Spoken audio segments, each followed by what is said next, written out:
This is it. Episode 17 of Andrewcast. 17, wow. I'm back with Jeremy Joseph. Pretty much the co-mastermind of this whole entire thing. Without him, there would be no Andrewcast. And I have been taking a hiatus, and that's because my personal and professional life has been quite packed. But we're back. I got a whole new list of guests to come on. Oh, yeah. We got Jeremy here, and this show it's going to be an important one. It's going to be probably a long episode. Because we're saying goodbye to Jeremy Joseph, and I don't want to make a big deal about that, but this guy... I'll be back soon. Right. I mean, I'm just going to take... I mean, for those who don't know, I'm actually... Well, whenever this episode airs, I should be out. I mean, Right. Not out, but in a few weeks from now, I'll be actually moving to Texas. Moving to South Padre Island, down by the beach. Where everyone goes on spring break. Where everybody goes on spring break. I'll be living there. Yeah, so what's funny is when Drew and I talked about Andrewcast in the beginning, this was around Thanksgiving or Right. Thanksgiving time. Was it Thanksgiving or Christmas? Dude, it was like the fall going into the winter, so probably Thanksgiving. Thanksgiving time. I remember we were in your basement and you were like, and what's funny was we started Andrewcast and Joseph Media House at the same time. We did. Because Drew was like, yo, I'm starting a podcast. I've been thinking about this for years now. And he was like, I think I'm going to do it. I was like, I'm going to take the leap of faith. I was like, all right, let me join you. He's like, all right, bet. He's like, and then he goes, yo, your photography and graphic design skills are on point. Why don't you put that out there? And yeah, and then a few weeks go by, a few months, my website goes up, his website goes up, and we start doing stuff on the weekly, daily basis. You know, Andrewcast has been doing podcasts each week as much as he can. I've been posting every day, daily, faithfully. Every No gaps. no gaps, like literally no gaps, like straight up biz. straight. Like I remember when I first started, like it like every couple days. Yeah. And let's see, like now my phone's blowing up because of just a media house. Yeah. It's all set up. I'll put this right here. That's all good, man. But been doing that faithfully. And I remember when I first started, it was like every couple days I was posting photos and stuff like that until like I seriously started taking this whole thing like to a next level. Right. Where I book every week. I like obviously I have a day job, but my only free time to shoot is Saturday. Saturdays I'm off. Yeah. So I've been booked pretty much every single weekend from January until now, and even a few weeks after, which is a crazy thing to think about if you're a photographer, because most people, they don't give you a shot, when you're starting out in a field, because you have no experience. I mean, I get that, but but if there's a raw talent and you miss that diamond in the rough, you're missing out. Right. I've had people that, turned me down because they had no experience. And then, like, a few months later, they see my work and they see, big people are recognizing me, big names. And they come back to me and like, yo, is that shoot still? I was like, listen, man, you missed your chance. I'm not doing that out of spite. It's just the fact you literally missed your chance because I'm booked. Right now, I got you, yeah. And, like, I'm sorry. I mean, like, you'll probably have to wait, like, a few months. Yeah, you're going to Yeah, I'll come back to you. You're gonna have to wait though. Yeah, I won't have any animosity towards you if you turn me down. Like I'm open to anybody and everybody. So, but like if you miss your chance, you'll have to wait like everybody else. You gotta wait in line.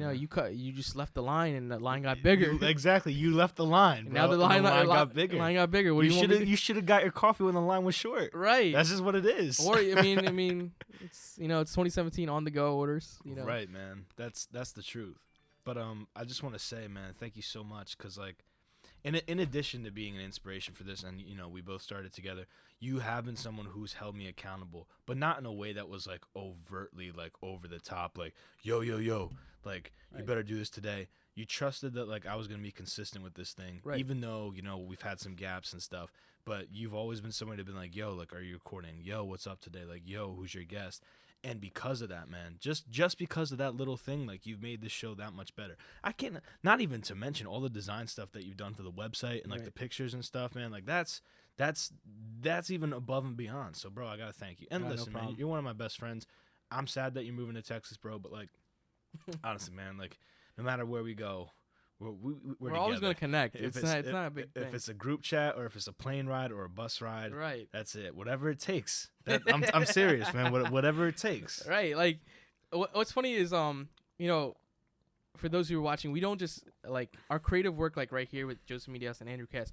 We don't just hang out like during the creative process. We hang out outside of that because Right. Drew and I grew up with each other. We knew each other since we were like kids. Right. You know, our families are like, close family friends and stuff like that. Mm. Even like the other probably like a month ago, both of us drove to Connecticut together. We had a mini road trip. Went up to a wedding for our mutual friend Close of friends ours. party, yeah. Close friends Wedding. and we just talked about life. What best friends do. And stuff Not like only that. that, but that wedding turned into an opportunity for Jeremy to get a wedding video in and wedding pictures in. Yeah. I assume you're still doing that. Yeah, I got that. I did his wedding, and even his groomsmen, some of his groomsmen hit me up and stuff like that. It's like, you wanted me to film events. That's it. You know. See, he's just been on fire, man. And we're going to talk about the event that he's going to be throwing, which I'm sure is probably going to have sequels to like this event. But before I jump into that, I want to just tell like a quick story. The other day, I went to Tim and Eric live concert. Mm-hmm. I mean, not live concert, live comedy show. Mm-hmm. It was for their anniversary of 10 years. And so I'm sitting down. Dude, we paid like, first off, it was ridiculous because like they sold out the Kimmel Center for like this ridiculous, goofy Tim and Eric comedy show. Like, what Tim and Eric is like. Yeah. The tickets were expensive. And dude, we were all the way up in the balcony. Like, that's how many people were there. Whew. And so it was me and two friends, and my two friends were sitting to the left of me, and I had an empty seat on my right. So I'm like, I'm gonna sit next to a stranger, no big deal. Like, I just hope it's not someone like that's like really wide and will crush me or whatever. So that's a realistic, worry. Right, or somebody who doesn't have like Yeah. bad body odor. Yeah, I hope no one translates that as mean, because I think everybody wishes that. Like, they're come like, on. okay, please don't have anyone Well, that it's not that- smells it's- or anyone that's really big Right, sit next to me. That's a normal thing. It's like we want to be comfortable where we're Of at. course, it's the same thing on a plane. You're like, Or, God, like, please. at a plane or a movie theater, stuff like that. Yeah. You know, But the person that sat next to me was Cold Game Kelv from World Star Hip Hop, what the really? guy that feeds the deer. That's So I'm looking That kid? I'm looking at this kid. I'm like, why does this kid seem so familiar? And I go, I shouldn't have said this, but I go, you're the guy that feeds the deer. And he's like, yeah, man, what's up? And then somebody else said it, and then he's like, what's good? And like he daps him up, and he's sitting down next to me. And I'm just making conversation with him, like, oh man, like I watched your video the other day, the one with you and Donkey. In Universal, and I was laughing. I told him I work for a television station, and he was like, "Oh man, that's cool." And I was like, "Where are you from?" He's like, "I'm from East Stroudsburg." Blah blah blah. We're talking, then the show begins, and it's one of those moments where I'm like, "This is somebody who I could bring on the show, or I could give a business card to."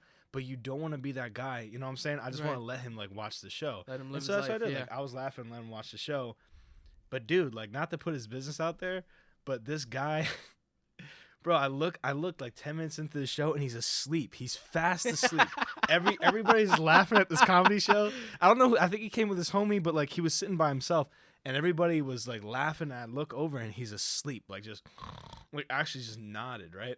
So 10 minutes into the show, he wakes up and he looks at me. He's like, "Yo, bro, man, I'm nodding." And I was just like, "Yeah, man, you're sleeping." He gets up and leaves. And I was just like, "Oh, That's wild. I should have just slipped him a business card before he left." You know what I'm saying? That's wild. And like I DM'd him like information, like, "Hey man," because he was kind of interested. I could tell he was kind of interested in my job. And I said, "Hey man, like if you're ever around, like if you need video work, blah blah." But he's never gonna see that DM because probably a million people DM him every day. You oh know yeah, what I'm saying? he has like probably 100K. His Instagram's probably out of control. Yeah. But it was crazy, man. Like you never think like, and it's just weird the day and age we live in because like that guy is a celebrity to people like us.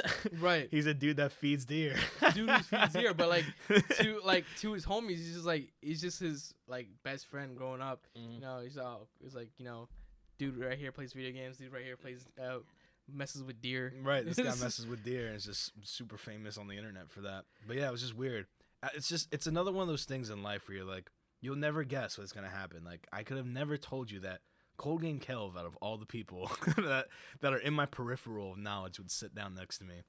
Just randomly at a Tim and Eric show. That's Didn't seem like his type of humor because he fell asleep, so I don't even know why he was there. Probably maybe he got a free ticket. And That's he's probably like, what it was, but our seats were bad, so I don't know who hooked them up with that. So, but yeah, that was Right. it. So That's crazy. So yeah, I don't know. Why don't you tell me about that event, dude, because this seems like a really big thing. It's a Pittsburgh and Philadelphia photo event. It's actually going to be the first one that I'm hosting. Yeah. With two of my buddies, the Luke and Chris, the skateboarding guys Right. that also do photography. Right. So over the past like I don't know, since January, once I started like, photography and create that Instagram page, I started getting connected with other photographers around the country and models and stuff like that. And I don't know why, like a lot of them were in Pittsburgh, so I'm just like, oh, I mean, you guys are. I'm like, so I'm talking to them a lot, DMing them, they're DMing me, and they're just like, oh, we should work together anytime. Yeah, if you're ever in Philly, let me know. They're like, hey, if you're ever in Pittsburgh, let me know. Right. So I talked to Chris and Luke. I was like, yo, you guys want to do a road trip to Pittsburgh and do like a huge photo meet? And they were like, yeah, do you know people? I was like, bro, I know a bunch of people. He's like, all right, let's do it. So we were, and that's all the photographers you've been like in league with. Yeah, photographers and models and stuff like that. Cool. And so we were all sitting down one day. We're picking out dates, and we finally picked it out. August 4th through the 6th, we'll be in Pittsburgh. We'll be getting to Pittsburgh on like late Friday. This is the 4th, and then we'll be leaving Sunday morning. But all day Saturday we'll be there, the August 5th. So it's a huge photo meet. It's called Pittsburgh Meets Philadelphia. And I hit up one of the photographers. Her name is Elise, and she's really cool. She's a really cool photographer. And I was like, hey, can you help me with this? And, spread the word and stuff like that.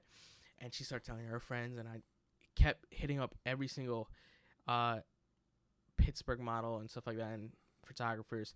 Even, like, I posted, like, a graphic, like, announcing the photo meet on my Instagram story. And these Pittsburgh models and photographers that I didn't even DM yet, they hit me up. He's like, yo, what's up with this? I'm down.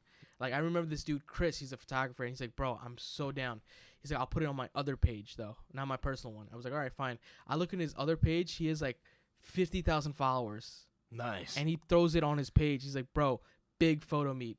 Everybody come through. Nice. And he described it, fellow Philly creatives are coming through. Show them love. That's what's up. Yeah, and it was dope. And, like, all these people are like, it's funny because, like, when I go through, like, random Pittsburgh models and photographers, like, some of them I follow, some of them I don't. Right. I see my graphic in their stories that they're reposting. Like, they're screenshotting from other friends and then reposting it as well. Yeah. And, like, at first I thought there was going to be, like, 10 or 15 people showing up, like, that I knew they were guaranteed. And when I'm doing the math and, like, estimating, because, like, they're like, yeah, we're bringing my friends, we're bringing other friends. And I'm guessing at least 50, maybe 60 people. Let's go. And this is something I didn't expect. I was expecting, oh my gosh, at the most maybe 20. Yeah. And I'm seeing like 50 or 60, maybe even 70 people. And it looks like I was talking to one of them. I was like, bro, if this goes so well, we can make this an annual thing, like Philly and Pittsburgh. That's what I'm hoping for you, man, because it's gonna be something that now, once it's annual, is posted like just on a website or something, and it's just gonna be a regular thing that people flock to. And what's crazy is like people are hitting me up left and right about this. Yeah. And like, was because that the thing is, I didn't intend it to be hosted by me. right? I just happened to put on the graphic me, my handle, Luke's handle, and Chris's handle right on the flyer because like, we were the only ones Philly people that were coming over. Right. Besides Luke's girlfriend, and yeah, I just put it up there, and everybody's like, hosted by Joseph Media House. I was like, guys, I'm not hosting it. I'm just meeting you guys. Right. But at the end of the day, people are just like, well, you're hosting it, so I'm just like, okay, I guess I am hosting it. Right. But I was like, guys, it's not my event, it's our event. And, we're all here, we're all on the same level, we're all creatives, building each other up. So don't think of it as my thing, it's our thing. Right. So I don't like taking credit for everything. Mm-hmm. If I'm just a small part of it, don't just put my name on it, put everybody's name on it. Yeah, but you did kind of come up with this, right? I know I came up with it, and like me and my friends talked about it, and I talked to the other people out there. But at the end of the day, it's we're just here doing what we love to do. Right. I mean, I don't know, man. It's awesome.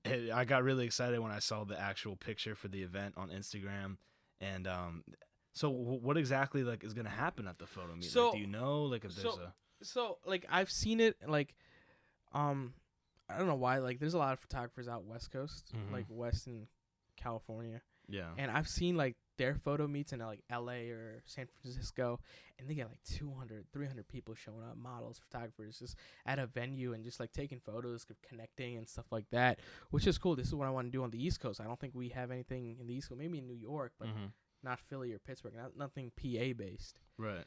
So this is something I just thought of doing. It's like, all right, let's do it. And yeah, I just I felt like I just wanted to branch out and get make that big move before I leave. Right. So yeah. So, but like, what venue are you using? Like, where's it gonna be at? Oh yeah, it's gonna. We decided. I hit up one of them. I was like, what is a good place to host it? And they're like Market Square.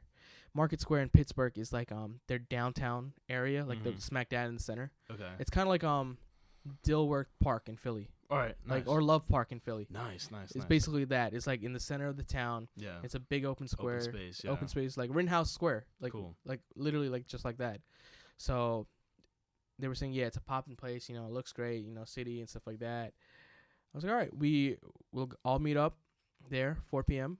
and meet each other, have a good time, and take photos, connect, and cool. Get creative with each other. Cool. So like, there's not any booths or anything on a photo. No. Just like people just come. Just show up, bring your equipment, bring yourself. That's what's up. Oh man, this sounds so much fun. Let's have some fun. Come on, let's go around the city, get a coffee, get get to know each other, and take photos. That's so fun. And since I'm a guest there, me and my friends, this is the first time in Pittsburgh, so I'm hoping like a lot of them are hitting. Yeah, like let's go to like this place. Let's go to this place.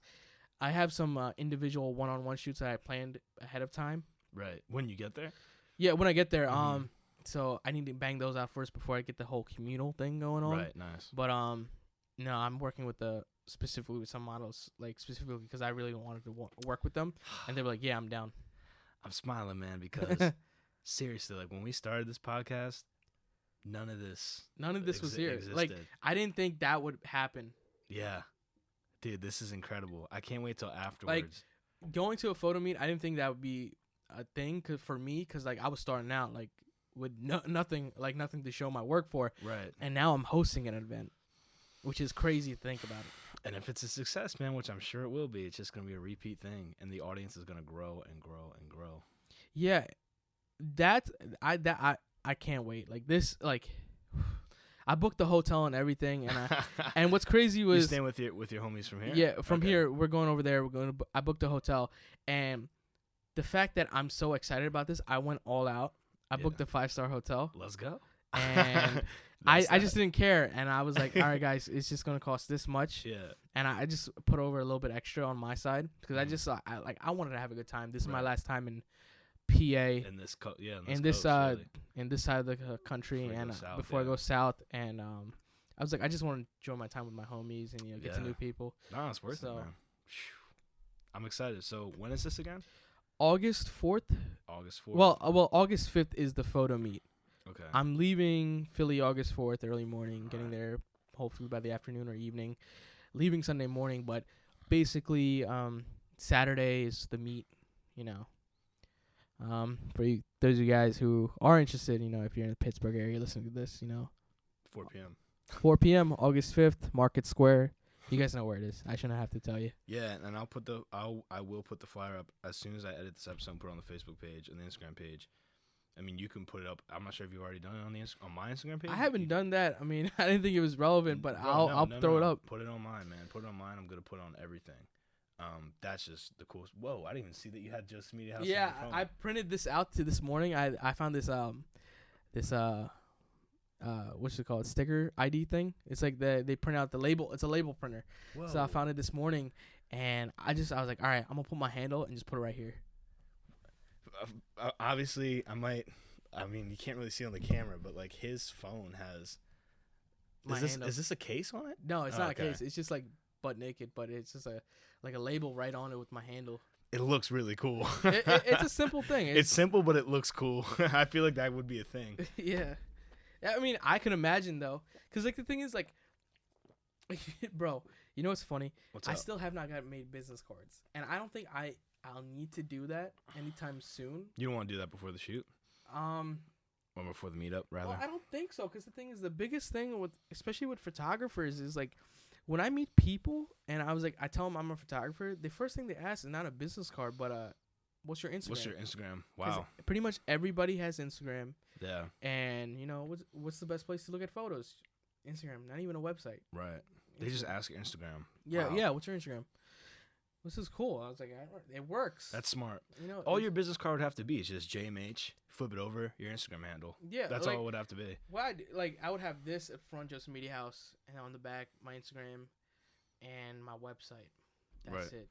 Yeah, exactly. Your Instagram and your website. And that's my email address. That's about it. For professional inquiry. Yeah. I also started doing did you see that video I sent you with two of my friends that are starting a YouTube channel? The skit thing. Yeah, They started doing that. My buddy Joe from high school and his coworker Justin, they're like funny guys, naturally funny guys. Right. And they both work part-time at parks. Okay, cool. As bartenders, and they're always goofing off and having fun, and people are like, oh, why don't you have your own sitcom, stuff like that. And they're like, they talked about it, like, what if we made a YouTube channel and made funny videos for people? I mean, Yeah. They're like, yeah, we might be late in the ball game, but it's never too late for anything. You're not late, man. So what's funny It's was great now, but yeah. when I put out your video for My the Andrewcast promo. promo, he hit me up. Yeah. And he's like, bro, I knew you did photography, but I didn't know you did film work. Yeah. I was like, yeah, I've been dabbling a little bit here and there.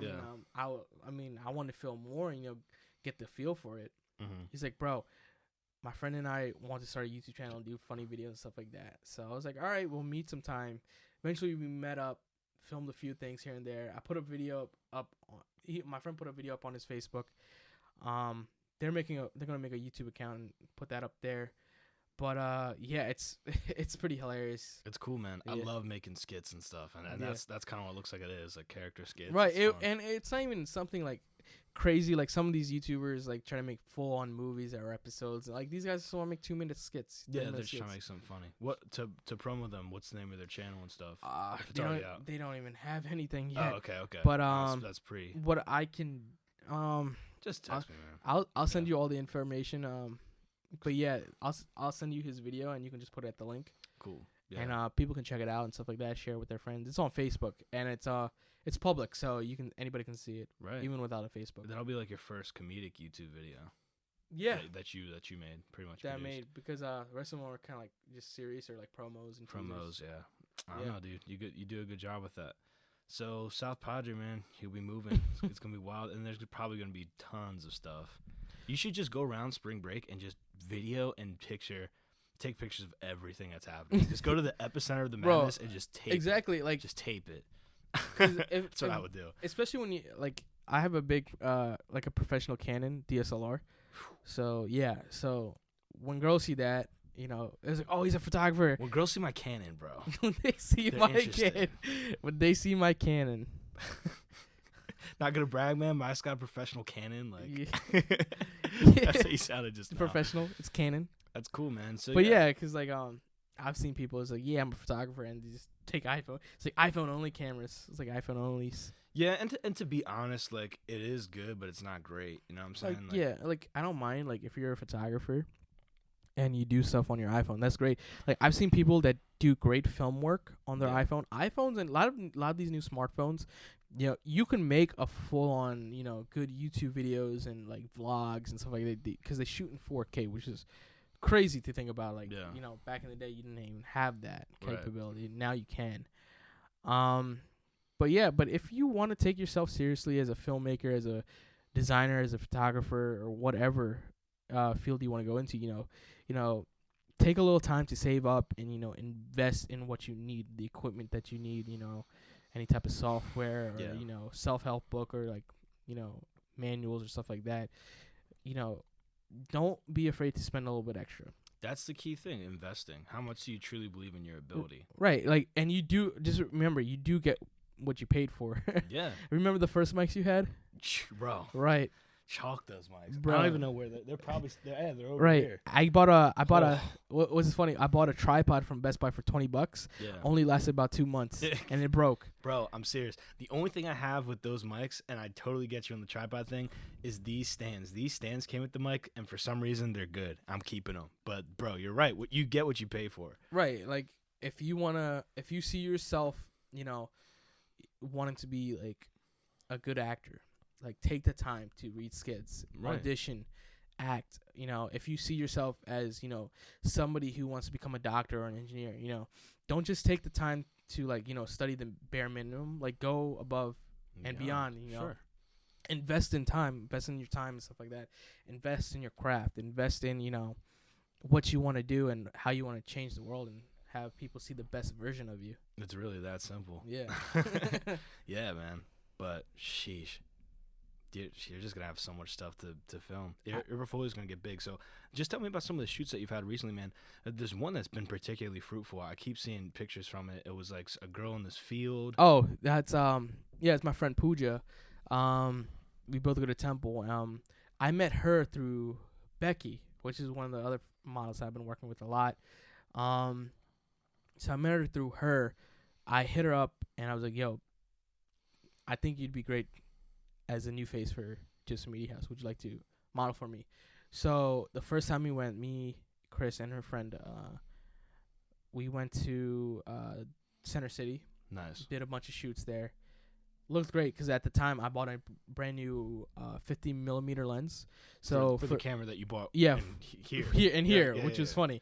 I bought a new lens and I needed to test it out, and this is great. So for those who know photography, there's a lot of bokeh because there's a 1.8 aperture. Bokeh meaning depth of field. Oh. So like kind of like when you focus on an object, the object is, you know, in focus and clear, but everything else in the background is blurry. Yeah. So that's bokeh. And that's type of like portrait photography. So is it better to have more blur in the background or less? It depends on what you want to give for it. If you're doing a cityscape, don't just focus on one area. Focus on everything, landscape, stuff like that. But if you're focusing on an object or a person, stuff like that, right, having that bigger depth of field and more, you know, blurred background, you know, it gives kind of like a visual aesthetic to it. Yeah. So it's more pleasing to the eye instead Cool. of having everything in focus. Because if I take a photo of you and I can see clearly what's on your back shelf, I'm not gonna be distracted. Right, you'd be like, I'll see you for a second, and then I'll look what's on the back. But if that's blurred out, but I know because it's a shelf, but it's blurred out and I can't tell what's there, I'll be focusing on you. Right. So I never thought about it. I always thought like it always looks better, but I guess it does. It's visually pleasing, but bokeh. I did not know that was the word for that. It's Japanese. Is it? Yeah. Really? Bokeh. It is Japanese. That's cool, man. So. Yeah, I think it is to describe like aesthetics. It's something like that. But photographers use it to describe the depth of field. Okay. More bokeh means more depth of field. Cool. And more blurriness and more, you know. So yeah, that shoot was cool. And then you went somewhere organic. You went. Yeah. I wanted to shoot. I discovered I wanted to shoot in a flower field for the longest time. In the springtime, I didn't have the time to do it. Yeah. Because of school, you know, stuff like that, and But once summer came around, I was like, I need to find a good like flower field. So I looked up places, and there's this huge flower field of wildflowers in Lancaster. Wow. Right by the Lancaster airport. And when we went there, what's funny was people were already parked on the side of the road, and you know people were having their shoots there. I've seen engagement shoots where there, you know, kids and their families are getting their photo taken professionally. So I was like, oh, wow, must be a dope stop. And it was. Like, there was huge, beautiful flowers, you know, different types of flowers and stuff like that. Near the Lancaster airport, you said? Right by the Lancaster airport. Wow. So I had Pooja go there, and, like, yeah, he was like, let's do a shoot there. And she was down for it. So we did that. So it's funny, it's her birthday today, so happy birthday to birthday, Pooja. Happy birthday to her. This eventually. If she watches this. It'll be post, but obviously. But that's really cool. Yeah, I was very curious about that location. Another thing I wanted to ask you about, because this segues into the next question, is you post every single day. Right. And I remember briefly, we kind of went over a science to posting, but like is it the same time every day you post, right? Do you post twice a day or once a day? I can never figure out. Post once a day. I've been experimenting recently with different times and different hashtags just to figure it out. You obviously have all the hashtags as a note on your phone. I've already saved it up. I curated a certain amount of hashtags and certain type of hashtags for, obviously for certain things, because I'm specifically going to like certain photography and stuff like that, and depending on what is in the photo. So usually I used to post around like 2 p.m. Yeah. on the east side. Like obviously in the East Coast it's 2 p.m. and in the West Coast it's 11 Oh, a.m. yeah. But what I've been experimenting was posting a little bit earlier. Right. So what I've noticed is, like, even though what Instagram does, it's weird now. Even if you post earlier in the day, you'll still see it, the photo, when you scroll through your feed or see it in the popular page or Explorer page. So I started posting probably like 10 a.m., sometimes even 9 a.m., like morning posts, and I'll still get the same amount of likes or engagement, but my reach is a little bit higher. So for those who don't know, reach is for like how many unique accounts on Instagram has seen your post. And unique meaning what? You like I guess businesses or like verified accounts. Verified meaning like the check like mark next to with it? the check mark, Wow. or like people with a certain amount of high volume followers, like 10K, 50K, 100K. You can see that in analytics? In analytics, only if you have a business account. You Okay. can see yours too, because you have a business account. Wow. But if you have a regular Instagram profile like everybody else, you won't be able to see it. You have to have a business profile Okay. from Instagram if you're, a photographer. And you can just change that on sign up and just say this is a business. Not necessarily, because you have to create a Facebook page. Right. True. To get a business profile on Instagram, you have to create a Facebook page, about your business, and all that stuff will be translated into Instagram. Does Facebook own Instagram? Yeah. Side note. Okay. They do. Cool. So that's how it works. So yeah, pretty much. You've just been looking at your traffic and just going on earlier days and. Yeah, sometimes I go earlier. I was thinking of posting twice a day, but I think I'm gonna save that once I have a higher follower count. Yeah, and more pictures, right? More You pictures. want to go through everything. And with this shoot that I'm doing in Pittsburgh, because the thing is, when I'm transitioning obviously into Pittsburgh, not into Texas, I won't have a lot of time to take photos. Mm-hmm. Because I'll be making a transition, and I don't know anybody down there, really. I know maybe one or two people, but still, like, I still don't know. So I won't be, like, consistently, like, shooting every week. I mean, I'm open for booking down there. I've announced that. Cool. I've closed all bookings in PA. But yeah, with this whole Pittsburgh shoot, hopefully, I'm trying to squeeze. Like, usually, my shoots each week last about for a week and a half to 2 weeks of photos. So that's like a good amount. But hopefully, with these next 3 days of shooting, I can get at least 3 months worth of photos before I start curating everything for all my Texas posts and stuff like that. So you're gonna have content to post during the. Yeah, so I'll have content while I technically have an off time, but I'll still be posting. You won't even notice it. Yeah. I'll be posting every day, but I'll technically not be working. You just surplus of stuff that you've done. Right. That's just like an overstock of pictures that Right. you have. That's smart. Yeah. Yeah. So that's one of the main reasons why I'm also doing it with this whole huge photo meet, is just to have a good inventory of photos just as backup, just in case. Right. And they're not going to be in Philadelphia. It's going to be a little different from what you shot, too. So you're going to have variants where it's all in Pittsburgh, and it's going to make it look better. I mean, Yeah, I mean, my plan after, because I'm going to Pittsburgh, I'm going to Texas to finish school, going to the University of Texas down there. Sweet. Got about a year left. Finishing that, my plan is to move myself out to Dallas and, have Joseph Media House based there. Yeah, I didn't know that much, but that's awesome. Yeah, I've been thinking about it. I think Dallas is going to be the new wave for me. Right. I know Pete has been pressuring me to move back to Philly after I'm done school, because he might be moving back. I was like, listen, man, I got to do what I got to do. Hey, man, you never know what the future holds, and people say they're going to move here and there, and I'm not saying that you wouldn't move to Dallas. That's not what I'm saying, but things might change in the future. I don't know. But, yeah, dude, that'd be great to really just start up in Dallas. I think that's a fun place, man, to just have a photography business. For real, man, because just honestly, you could probably just make profit just strictly doing wedding photography. Nothing Yeah, else. that's true. Because the thing is, like, private shoots and portraits, it's like, what, $100, $200? Weddings, people will pay thousands of dollars just to do So much. so much money. Like, so much. Like, what's funny is all my private shoots that I do, I take at least like 300 photos, but I end up giving back 50 of them to the customer because there's so many. On top of that, they're repeated photos. Yeah. Because the thing is, when I take the photo, it's the shutter is like taking multiple photos at the same time. Yeah. So it's not like one shot. That's it. It's taking multiple shots. So I'll pick out the best ones from that line of. What would change between those shots though? The light? Is that why you're taking so many? Well, no. Well, movement. Oh, you're right. Movement. You're right. If the model's moving here and there, playing yeah. with their hair or stuff like that, I'd figure out what photo of between the movement. Yeah, or there looks could be best. a blink or something like that. Or like playing. Not even that. It's like even my buddy is who skateboards. Like obviously he's doing a trick. I gotta get not just one shot. I gotta get multiple shots. Yeah, that action shots for sure. Action shots and figure out which one looks best. Like obviously, where is he highest up in the air with the board? Right. Under him. While he's doing a kickflip or something. Like if he's doing a kick flip or a fakie or stuff like that. Right.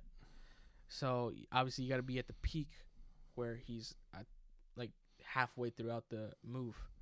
Mm-hmm. So that's that. But usually I would take like 200, 300 photos in a shoot and pick out obviously 50 of them. And the rest of them I would just keep them back at as inventory just in case. Yeah, that's pretty much that. But wedding photography, oh my gosh.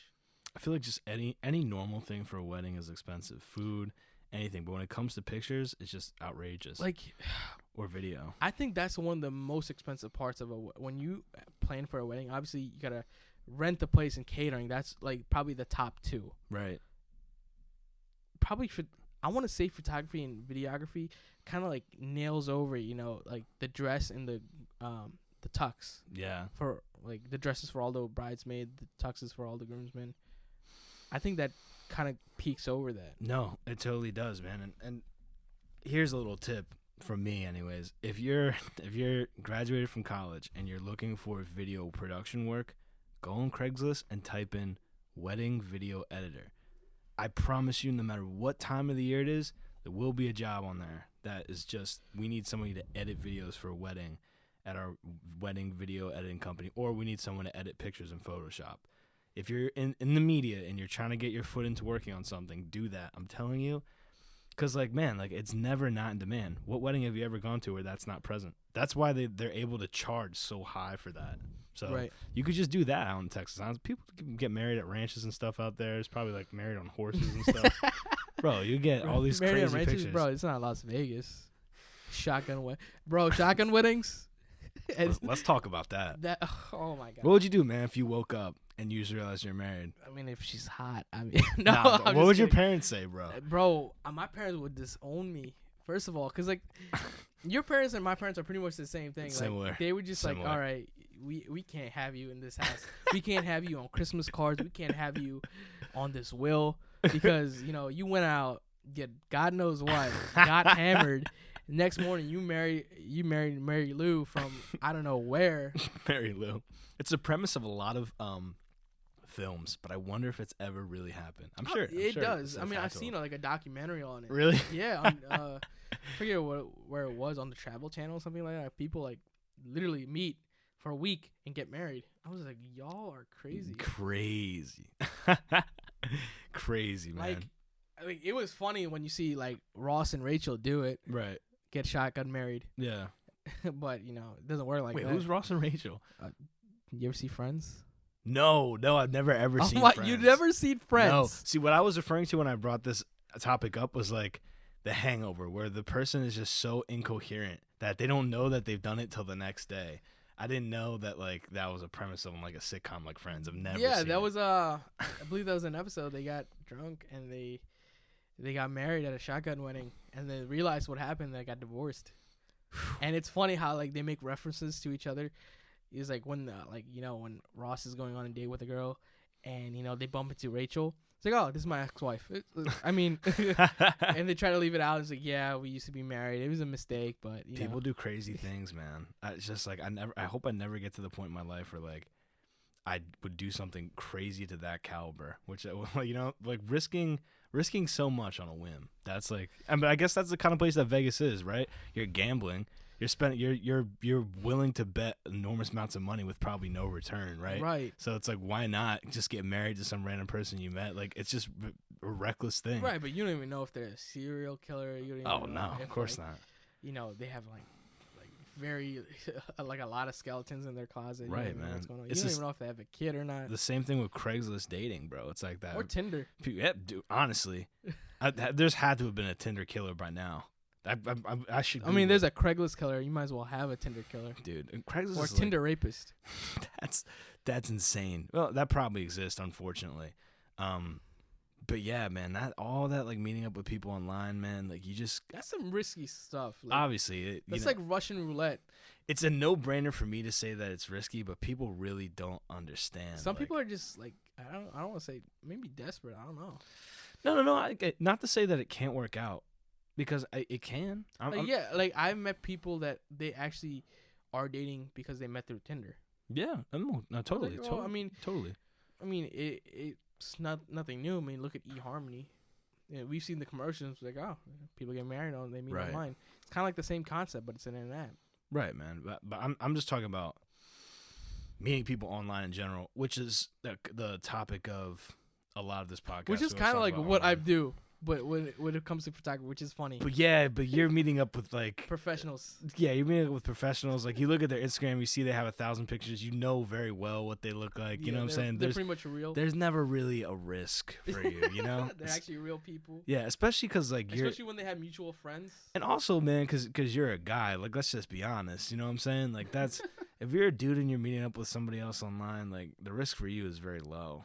And that's just what it is. If you're a female, man, you should have a bear mace or a knife on you. That's kind of sad though, because like I was watching that kind of reminded me of Donald Glover. Yeah. And he was talking about it on his stand up. He's like, bro, it's kind of sad to think about, you know, every time he hosted a party, every single one of the girls wanted him to walk them to their car. And he was like, that's a little weird. And then he realized, oh, these girls didn't want to get raped or mugged or anything like that.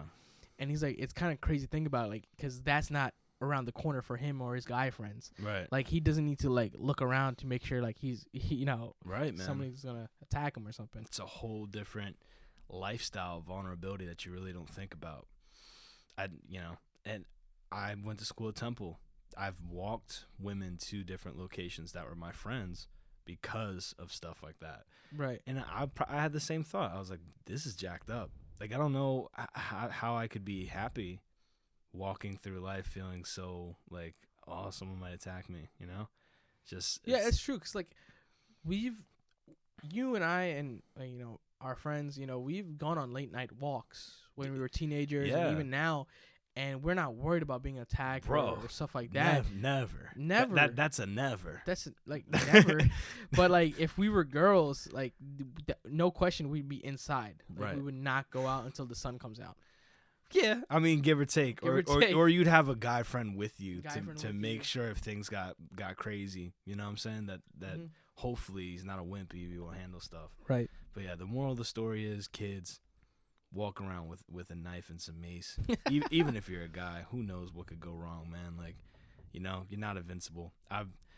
There's this guy I worked with, man, at a job of mine. He'll remain nameless, but one New Year's, he said he had too much to drink. He was at a bar with his girlfriend, and he said the next thing he knew, he woke up and he was laying flat on his back out front of an ATM machine, and there was blood coming out of his nose and all over his face. So what happened was, because he got this from a security camera, that somebody got a hold of him at the bar and like convinced him to get money out of the ATM, and then he kind of realized like what was happening, and he tried to fight back. And they all three beat on him, just took his credit card anyway and that's his debit card anyway, and took the money out of the ATM. That's wild. Yeah, and he was just like, I'll never ever drink on New Year's again. But you just never know, people, especially if you live out here in Philly, man. Just take something with you. Yeah, if you live in the big city like us, it's not safe. Right. I'm gonna be honest with you, man. I've never had any like kind of aggressive like people sticking me up in Philadelphia. There's never been a time where like somebody's put a knife to my back or whatever and be like, yo, what you got in your pockets, bro? And that's never happened to me. But I have been attacked by wild dogs, as silly as that sounds. Wild dogs? I've been attacked by pit bulls on multiple occasions. That's wild. Multiple occasions, bro. And they say the number one tactic if you're out in the street at night, bro, and you see a pit bull running at you, is just to jump up on a car, because for some reason they can't get up on top of a car. I'm not sure how much I believe that, but I don't know. I feel like some pit bulls can do that. that's what I'm saying. Like, if you're, I've seen pit bulls hop fences, like yeah, they were Olympic sprinters. bro. Yeah, but they say, man, because the pit bull's gonna try. He's not gonna try and jump at first. He's gonna try and climb, and of course, like, he's just gonna end up scratching the car, but he's not. Right. He's not gonna be able to get on But top. like the thing is, like what's funny was the other day I was at a graduation party. I was headed home, and there was this pit bull, but it was like a baby, kind of like a teenage. Yeah. Like it wasn't a puppy, but it was getting big, but it wasn't a full size adult, and it was just barking at me, and tries to come up the fence. It backs up, it jumps up. Front legs over it, but the back legs can't go over, so he falls back in. If that dog was full size like that, I would have been gone. Just boom. I was like, been gone bro, too. I'm scared of dogs, man. I honestly, like, if you have a pit bull, man. I'm not as scared of dogs. It's just like if your dog is not trained to, handle, if they're not chill and they're not, not good with humans, if they're like had limited interactions with people outside the house, like they're gonna be aggressive. I've never met a pit bull that was chill though, Jay. I have. Okay, that's cool. I have. That's I mean, cool. I've seen some that are aggressive, Yeah. and I've seen some that were really chill. And when it comes to like pit bulls or like big dogs or stuff like that, they were bred to attack. You can outbreed that, obviously, if from birth. If you have the puppy from birth, you can outbreed that real easily. Like they're not hard. Like once you keep them interacting with other dogs and pets and other people constantly, it's gonna become second nature to them. Right. I don't want to offend anybody, man.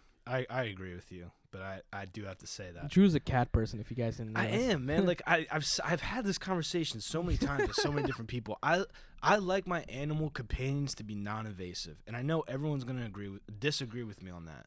But I like an animal companion that like does not interfere with your peace or your space. Like cats are very much like that. Like they'll offer their company to you, and I like that. Dogs come up to you and like they demand that you pay attention to them. Which is kind of funny because like I realized it.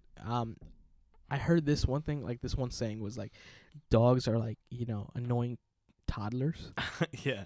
that constantly like nag at you or like try Yeah. to get your attention, whereas cats are like kind of like angsty teenagers Yeah. that only need you for like Paramore tickets. Right. And that's it. I'd rather have somebody who's angsty than somebody who's annoying. And dogs are awesome. I'm completely joking. If you have a dog, I love it. Yeah, I man. mean, there's some dogs that I love, man. Mari loved you. Yeah, Mari's cool. We love Mari, but like that's our friend Pete's dog. But I feel like I'll just say this. A lot of the people that I've observed, not all, but a lot of the people that I've observed that have pit bulls are just not equipped or educated enough to have this pit bull. You know what I'm saying? They just need to go back to the lab with that dog and do more research, man. Go back to the lab. Go back on Wikipedia. Listen, put that Frankenstein monster back in the box. Read the instructions first That's wild. before you let this thing run around without a leash, Jeremy. I'm in North Carolina for 4th of July, bro. My grandparents' house. Did I tell you the story? No, but I can feel like where it's going. Yeah. Okay, so I'm outside, bro. I'm looking at fireworks by the window of my grandparents' house. My family's watching this movie about a talking dog, ironically. And I'm like, I'm trying to go outside and see these fireworks 4th of July. So I step outside. I'm walking towards the dock. There's fireworks going off in the sky. And I see these two people, a guy and a girl, this couple just sitting there, sitting on the grass looking up the fireworks. I'm like, oh man, that's nice. Granted, it's my grandparents' backyard, but whatever. I'm not some kids can be like, get out of here. You know what I'm saying? Like, I'm just walking over to, he has a dock in his backyard. That's where his boat is. So I'm walking, and out of the corner of my eye, I see this thing running, and I'm like, oh. And granted, it's dark, right?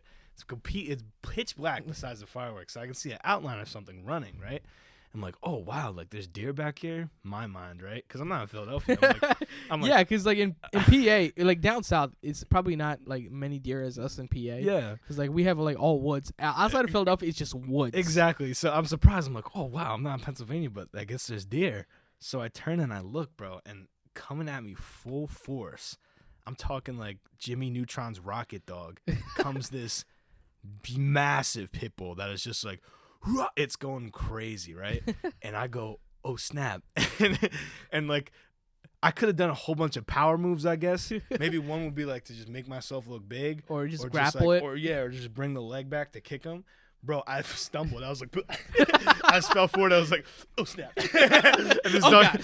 yeah, I was like, oh God, please no! Dude, this dog starts running at me, bro. This dog is like it's coming at me, bro. And like literally right before it's on me, the dude that was with this girl grabbed its leash and was like, I'm sorry, like, not even like like he's like, oh my bad, man. And I couldn't breathe. Jay, I was sitting on the dock looking up at the sky like hyperventilating, bro, because of this dog. Just Bro. could not catch my breath. And that's my problem, man. That's why I don't, if you have a dog and it comes up to me, prep that dog first. Say, Right. we're about to meet someone new. Before he drop kicks it. Dude, I was going to. I'm not trying to be a tough guy. Well, actually, I was going to die because I slipped forward. That dog was going to take my neck. It was going to be a wrap. It was going to get me in a full Nelson and just vampire my neck. I was going to be done. But, like, oh, my gosh. I would have to run this podcast without you.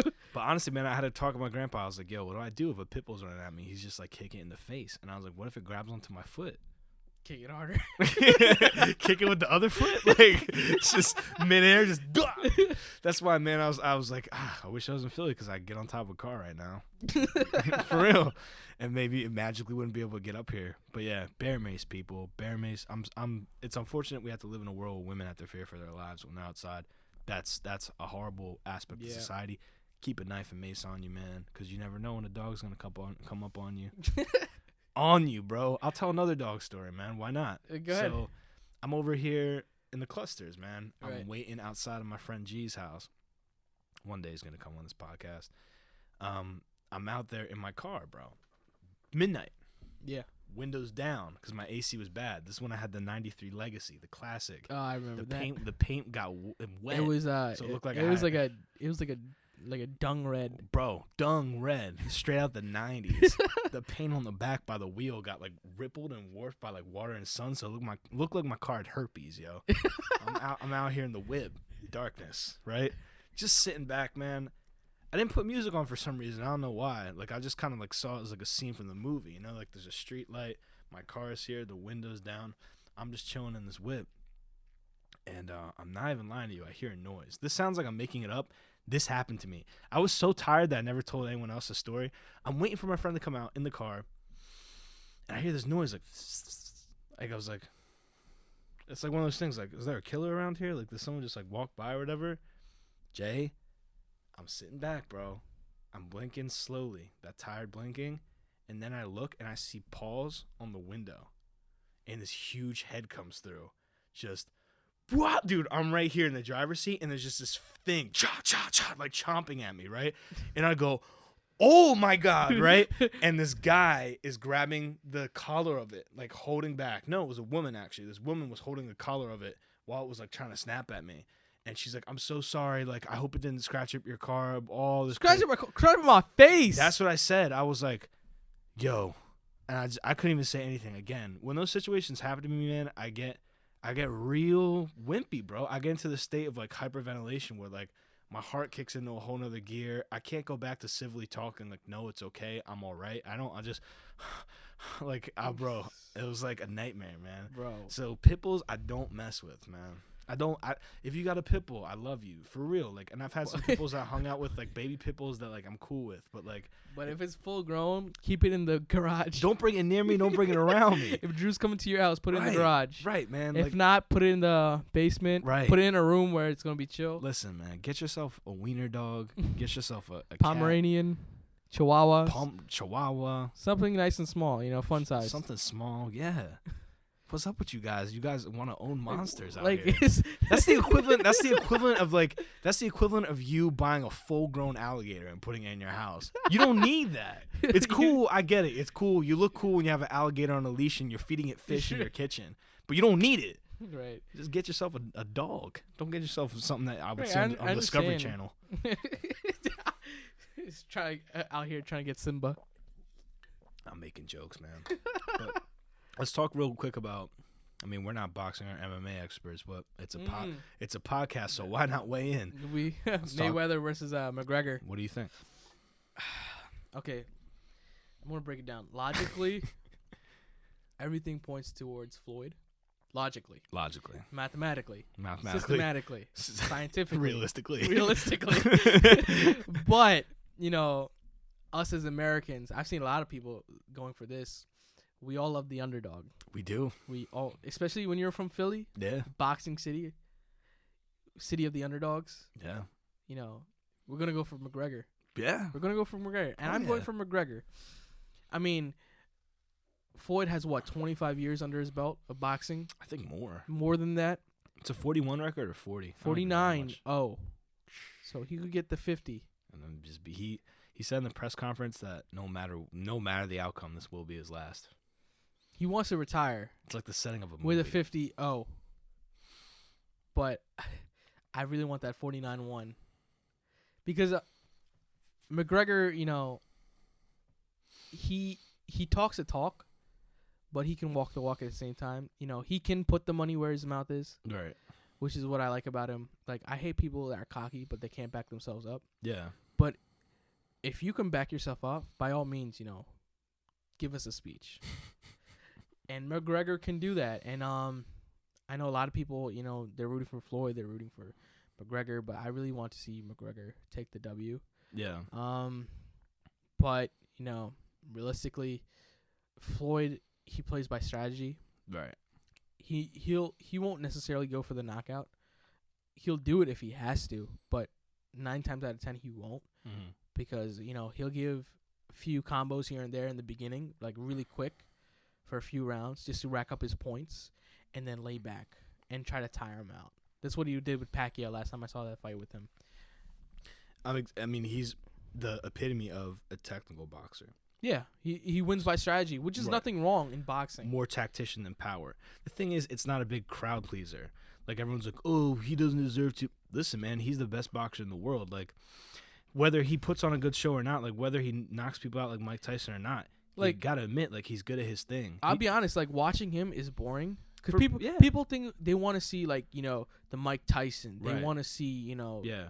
Joe Frazier, I always the tell him knockout. you're watching the wrong sport. If you want to see stuff like that, watch UFC. Yeah, watch McGregor. Right, watch Watch McGregor. Exactly. Watch Conor. But, you know, he said this is the reason why I think Mayweather's going to win. I never liked the press. I mean, of course I love the part of the press conference where people are like, yo, you suck. And, like, they're joking with each other. You know that those guys are friends behind closed doors. What I do like is when they get the people, you know, just them and their trainer, and they ask them about, like, questions. Like, what are you going to do in this situation? What are you going to do in this situation? They ask Mayweather, they're like, what do you think about, like, just fighting Conor in general? Like, what is your strategy? And he this is why I think he's going to win, Mayweather, because he doesn't underestimate Conor. The first thing he says is, like, look, he's younger than me, and if he hits me once, it's going to be a problem. That's what he said. He's like, I'm a 40-year-old man. Like, I'm not going to pretend I'm invincible. Like, if he hits me once, it's going to be a problem. So, like, right there, he admitted that, like, Conor's a deadly opponent. But then he follows it up by saying this. The thing is, he's just not going to hit me. He's like, that's really what it comes down to. And it's not because he's cocky enough to go, I'm going to hit him Right. first and knock him out. It's because he's going to try to evade Right. and wear him down and try to play by strategy, not by brute force. Like, it's not a Rocky movie. Like, Right. this, That's what people want to see. they want to see, like, Rocky and Apollo Right. Creed. And this is my thing, though. I thought about this. Like, if anyone was going to, like, throw the fight so that Conor wins, it would probably make more money for both of them in the end, because it would just be more of an attention thing. And more people would want to see Conor win. So if they really did throw the fight... But Floyd has a lot of pride in him. He's not going to do that. No. I don't think it would happen. But I was thinking, like, wow, if there was ever a position for somebody to throw a fight, this would be the one. What I like about Conor is this, man. Like, you know, he's this instigator, dude. He's like the Deadpool of martial arts. Like, we like to just watch him. Is the Deadpool. We like to watch him clown people, man. Right. That's why we love him so much, whether you're a fan of his fighting or not. And, like, I gotta say, of recent, Mike Tyson's my favorite athlete of all time. But of recent, like, Conor McGregor's my favorite athlete. And the day he became my favorite athlete, and I might have told you about this, was the day he lost to Nate Diaz. Dude, I have the Instagram post. I should read it, because anybody who wants to know, like, how to take a L in life, Is McGregor. He did have a good attitude, bro. Like, it wasn't like he didn't give any excuses, which was great. Yes. He accepted it the way that it was. Like, I lost. This is the day after he lost to Nate, right? So I'm gonna give the PG version of it. He goes, I stormed in and put it all on the line. I took a shot and missed. This is from his Instagram. I will never apologize for taking a shot. Ish happens. I'll take this loss like a man. I will not shy away from it. I will not change who I am. If another champion goes up 2 weights, let me know. If you're tired of me talking money, take a nap. I'll still be here when you wake up with the highest PPV in the gate, still taking multi-sevens. Thank you to the true support and F the hate that came out of the woodwork. I love it all. It's still steak for breakfast. When he posted that, there's more to that post. But like, steak for breakfast. I look at people who in the athletic realm, like they take a loss and they let it shatter them, their confidence completely, and they're just like, I'm no longer the champion, like I'm no longer this big draw, and they start to question themselves and their pecking order in their sport. And then I look at how an athlete like Connor handles that, like, bro, he just said like, I gotta put it on the line. Like, what do you expect? Like when you win big, sometimes you lose big. He's like, but if you think I'm out of the game because of this, you're wrong. And that's just a good attitude to have in life. That's what I love about Conor McGregor. And not to say that Mayweather is an ambitious person either, because he really is. He's one of the most ambitious people alive. But, you know, there are rumors saying that Mayweather really needs this money, and that's why this fight's going on. I can't confirm or deny that. I don't know anybody from that camp. But from the outsider looking in, I don't think it's going to be $1 million fight. I think it's going to be $1 billion fight. Because did you know that the pay-per-view admission to get the pay-per-view on your TV or whatever, it's $100 a person. Like to get it, it's $100 per TV household. set. Yeah, household. That's a better way of saying it. I don't think that Pacquiao fight was that much. No, it wasn't. It was like $50, right? Probably something like that. Like 30 40, 50, yeah. $50. The Pacquiao Mayweather fight. It's $100. Think of how many people are gonna spend that money. $100. The whole world's gonna be watching. Because the thing is, it's not just the United States. It's freaking all of Europe. Yeah. McGregor, right, from Ireland. You know. Obviously, those seats are going to be through the roof because it's going to be a legendary fight of the century. Right. You know, those MGM seats are going to be like $50K a pop. You know, concessions, stuff like that. Oh, my gosh. Just thinking about it. I've talked about this with Pete. I was like, how much do you think it's worth to get punched once in the face by either McGregor or Mayweather? Like, how much do you think you're willing to take? What did he say? What's your minimum? He's like, bro, I need like not just a paycheck. I need like full life insurance. You know, I need my medical bills paid. You know, they need to give me a free car. To get hit in the face full force by Connor. Maybe not full force. Well, full force. It doesn't have to be in the face. It could be in the back or the chest. Oh. Your cerebellum is gonna be destroyed. I'll have Conor McGregor punch me really hard, like right between the shoulder blades, for $2,000. Shoulder blades? Yeah, that's wild. Just bop. $2,000. $2,000, and he can do it. Bro, you're gonna be sore for like a week. Yeah, man, it's better than getting hit here with my heart. I'd rather get punched in the arm right here. Like just tense up and just have him like. I didn't think about that. I want to change my answer. I was like, all right, you could have the broken back. I'll have like a bruised arm for a week. I didn't think about that. I was like because this area I've got punched by all my friends so many times, but like I wouldn't have broken bones or tendons. It's just like a bruised arm. That's about it. And I'll go away for a week. He's like, yeah, like between the collarbone right here, right here. Oh, I'm so dumb. He's like, not the head, it's collarbone. I was like, all right, okay, you could do that. It'd be logical to like get hit. How much would it cost you to hit him here? Minimum. Minimum. Yeah. Give me $10K. $10K. Yeah, this is freaking McGregor. You're balling out of control, bro. Do you know how hard this guy hits? Nah, I know. Yeah. Exactly. Not even with a boxing glove, like straight just fist, straight hands, straight bone, man. Yeah. Like this thing's gonna be purple for like at least a month, and then it's gonna be red for the next 2 weeks after that, and then the swelling will go down. And then eventually, after you drain all the blister fluid, you know, you'll be back to normal. Oh gosh, man, bro, it's like taking a brick and throwing it at you. It is at point blank. Another thing I wanted to talk about. Yeah, go ahead. Was all the new albums that are coming up now. Dude, freaking Tyler the Creator's album. Loved it. It's dope. I ordered it, the bundle on his website before. Are you getting the vinyl? Sold out. No, I mean I like it, but I don't like it that much. I want to have it in my car. The only vinyl I have from his is Wolf. If I listen to the CD a bunch and I'm like, you know what, I really bang with this, then I'll get the vinyl. But I just bought like a few vinyls the other day, so I'm chilling with that. But yeah, I love it. I love it because I feel like it's a very summertime album, and it's like very chill. I can't describe the tone other than like super chill. it was funny is it feels great. Like when I first listened to the album, it was like an hour drive back. I was heading home and it was like night. So when you're in a late night drive, long drive, hour back, You need music. you need music and you need good music. Right. You can't just have anything that plays out through randomly throughout the day on the radio. You fall asleep. Yeah. You fall asleep. You need specific music to get you thinking, and when you get thinking, you're awake. Yeah, that's wow. You just broke it down. How to stay awake in the car. You play something that'll make you think. Yeah, that's that. Or like listen to podcasts. That's what I do. Like that's what I do all all life. You know what's funny? I rather in the morning time. If I'm going out somewhere, I'll listen to a podcast. Mm-hmm. Start my day, listen to something funny and stuff like that. But at night, I'll listen to music. I'm the same way, man. I get up 5 o'clock in the morning. I drive to work at 6, and I either listen to Joe Rogan Experience, Church of What's Happening Now, or Fighting the Kid. I pick one of those three. I love going to Joe work. Santagato, The Basement Yard. That's your favorite one. That's my favorite. Basement Yard by Joe Santagato. We'll promote that. Santagato. I still have yet to listen to an episode. I've just been busy. But Bro, I'll send you one of my favorite ones, bro. They talked about my favorite one was when they talked about their trip to Las Vegas. Oh my gosh. I love stories, man. Like stories like that. Just some of these ones with his brother and his best friend. Right. Like, it's just hilarious. It's just like, but I feel like when you listen to the one for Vegas, you'll start picking out people that remind us about our group of friends. Yeah. So it's hilarious. It's gonna be a good time. All right, cool. I'll listen to that. But yeah, so you like Tyler's album? Tyler's pretty good. And then what? I didn't listen to the Meek Mill, Tyga, all that stuff that's coming out. Apparently, I didn't even listen to Jay-Z's album that came out.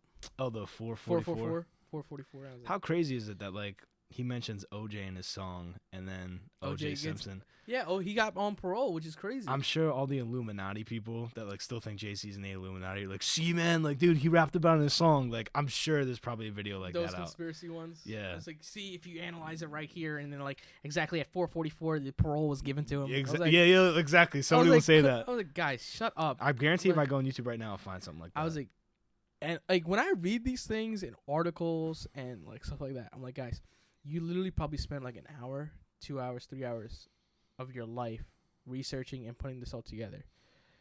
I could have literally done a photo shoot, had food, watched Naruto, and have a nap, and do so much more with that in 3 hours. Then make a video. Then make a video about Jay-Z's 444 connecting to OJ's parole. Right. I'm sure that exists, man.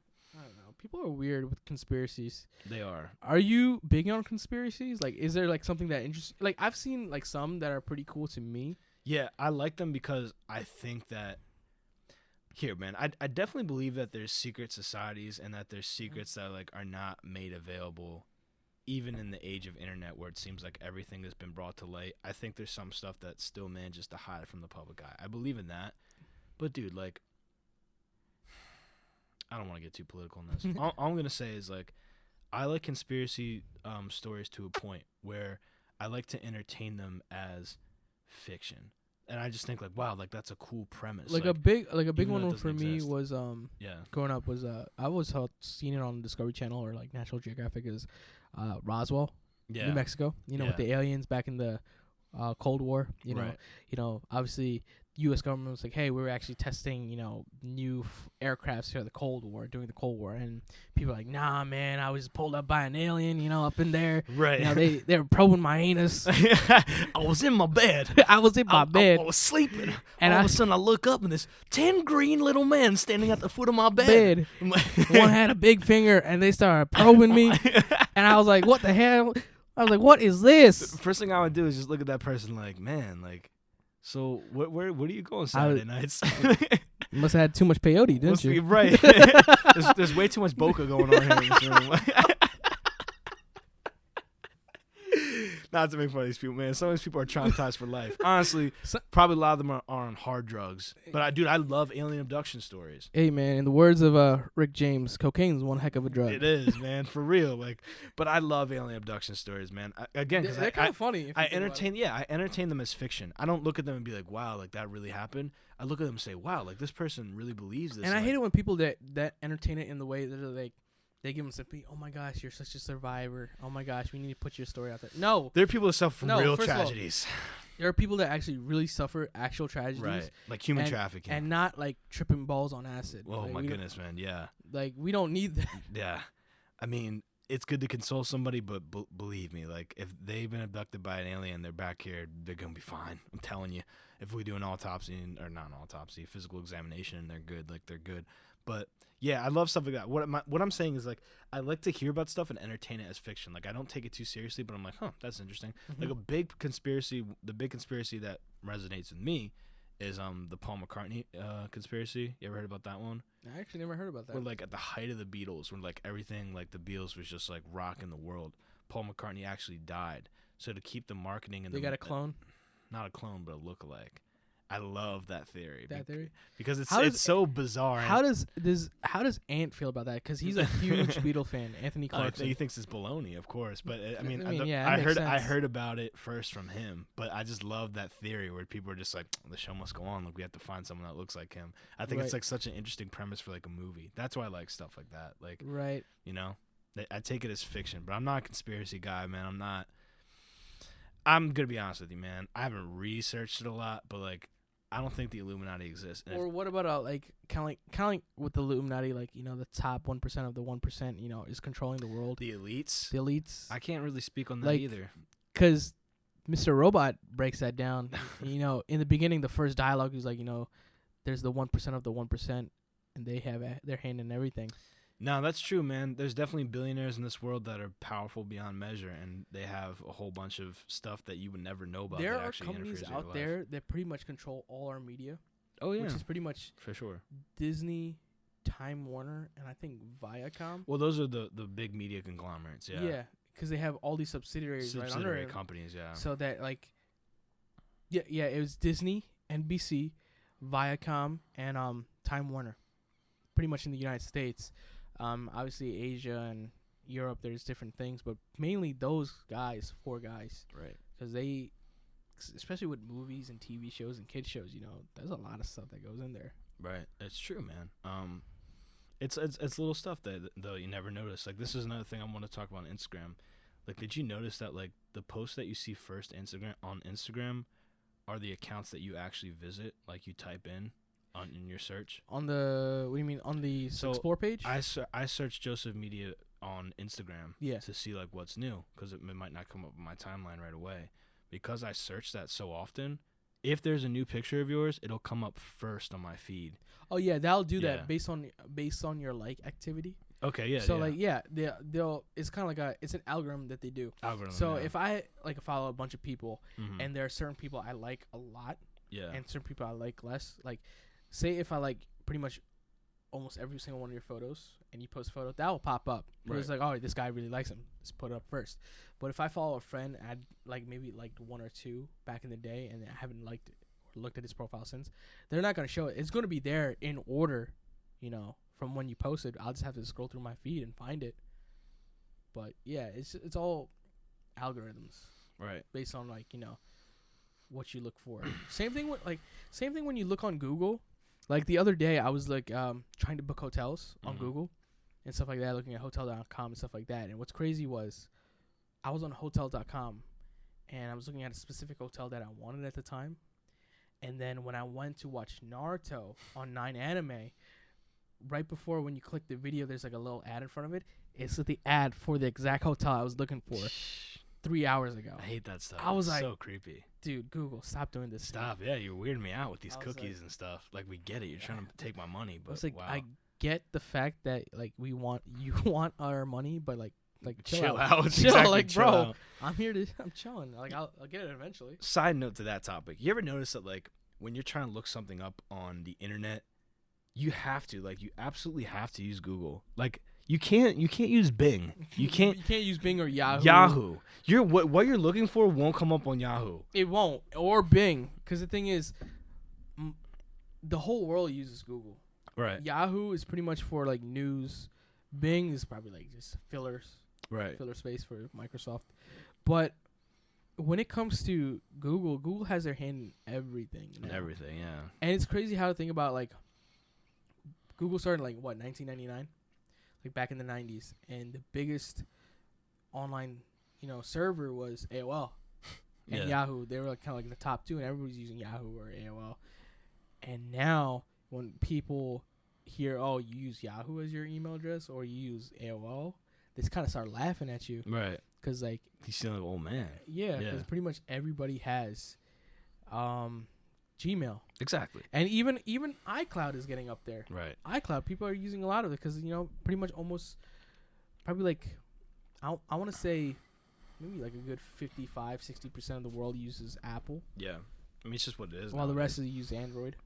I use it by force, basically. Like, I just can't do what I want to do on a PC anymore. As bad as that sounds, like that's the case. But honestly, man, if you're under 30 years old and you got a Yahoo Mail or AOL Mail, we need to talk. Because, like, you got some things to change your life. Get a Gmail, bro. Get a Gmail. It'll change your life. It's going to change your life. It's going to make your life easier. Gmail actually does a lot of great stuff. Yeah.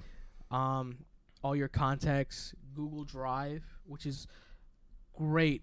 If you're all Android, obviously you're using Google Drive. You don't have the iCloud with Apple. Google Drive's great. I use Google Drive a lot to share my photos. But don't you run out of space? Well, no, because you can buy more space. Oh. Same thing with iCloud. You know how you can buy the storage space. I increase it by the monthly subscription. Oh. Same thing with Google. Okay, I've never spent money on it, but yeah, I mean, yeah, if you spend money on it, it's probably great. But yeah, dude, like, back to the whole Bing thing. Like, if I see in a movie that someone uses a time machine, it's cool. Like, I'll watch it if the premise is good. But if I see in a movie like the main character uses Bing, I don't believe it. I'm like, how this person would never... That's advertisement placement. It is, and it's getting out of control. Like, I was watching Get Out, and I saw that the dude had this Google Pixel, and it was just in every shot. I'm like, right. We get it. Well, we know you want us to buy that phone. Same thing with if you notice in the Avengers movies, or like any Iron Man or Captain America, Acura is very heavily present, because Acura has a deal with Disney, to put all their stuff there. So if you look throughout like some movies, you'll see a lot of Acura cars. Interesting. I don't even want to think about all the product placement that's in Transformers. Like, I feel like every time I watch Transformers, it's just one. It's big all long, GM. It's all everything for GM. One long commercial of just like it's GM all cars. Chevy cars. Yeah, just American muscle cars just smashing into each other. One of the Avengers, the first Avengers film, there was a ad placement for Acura. And it was so dead obvious to the point where the scene was, the camera was actually in front of Captain America, I think, and he was running off to get to the left side of the screen to get off screen. Yeah. And it was following him, but obviously the camera was moving slower, but Captain America was running his speed so he can get out of frame. Eventually, the camera pans to the left while following him. Once he gets off screen, it stops dead center on an Acura TSX, I think, and it doesn't stop there for like a second. It stops there and sits there for a good like 7 seconds, and then it cuts to the next scene. I wonder if someone has that on YouTube, because I'd love to watch it. I just love the mentality behind that. Like, what does the producer and the director expect the viewing public to say? Like, whoa, this movie's so great, and man, that car was awesome. I'm gonna get that car. I'm gonna buy an Acura. Right. It's like, I kind of want an Acura. I don't know why. Is Captain America gonna make it? Oh man, I can't wait to see what happens next. Also, side note, I want an Acura. I'm pulling out my phone right now in the theater and saying, note to self, buy Acura later. It's like that shawarma thing at the end of the movie. What shawarma thing? Shawarma. I never heard of shawarma before. Oh really? Until like, remember at the end of the first Avengers film, Iron Man was like, y'all wanted to have some shawarma? Yeah. There's this good joint down the street.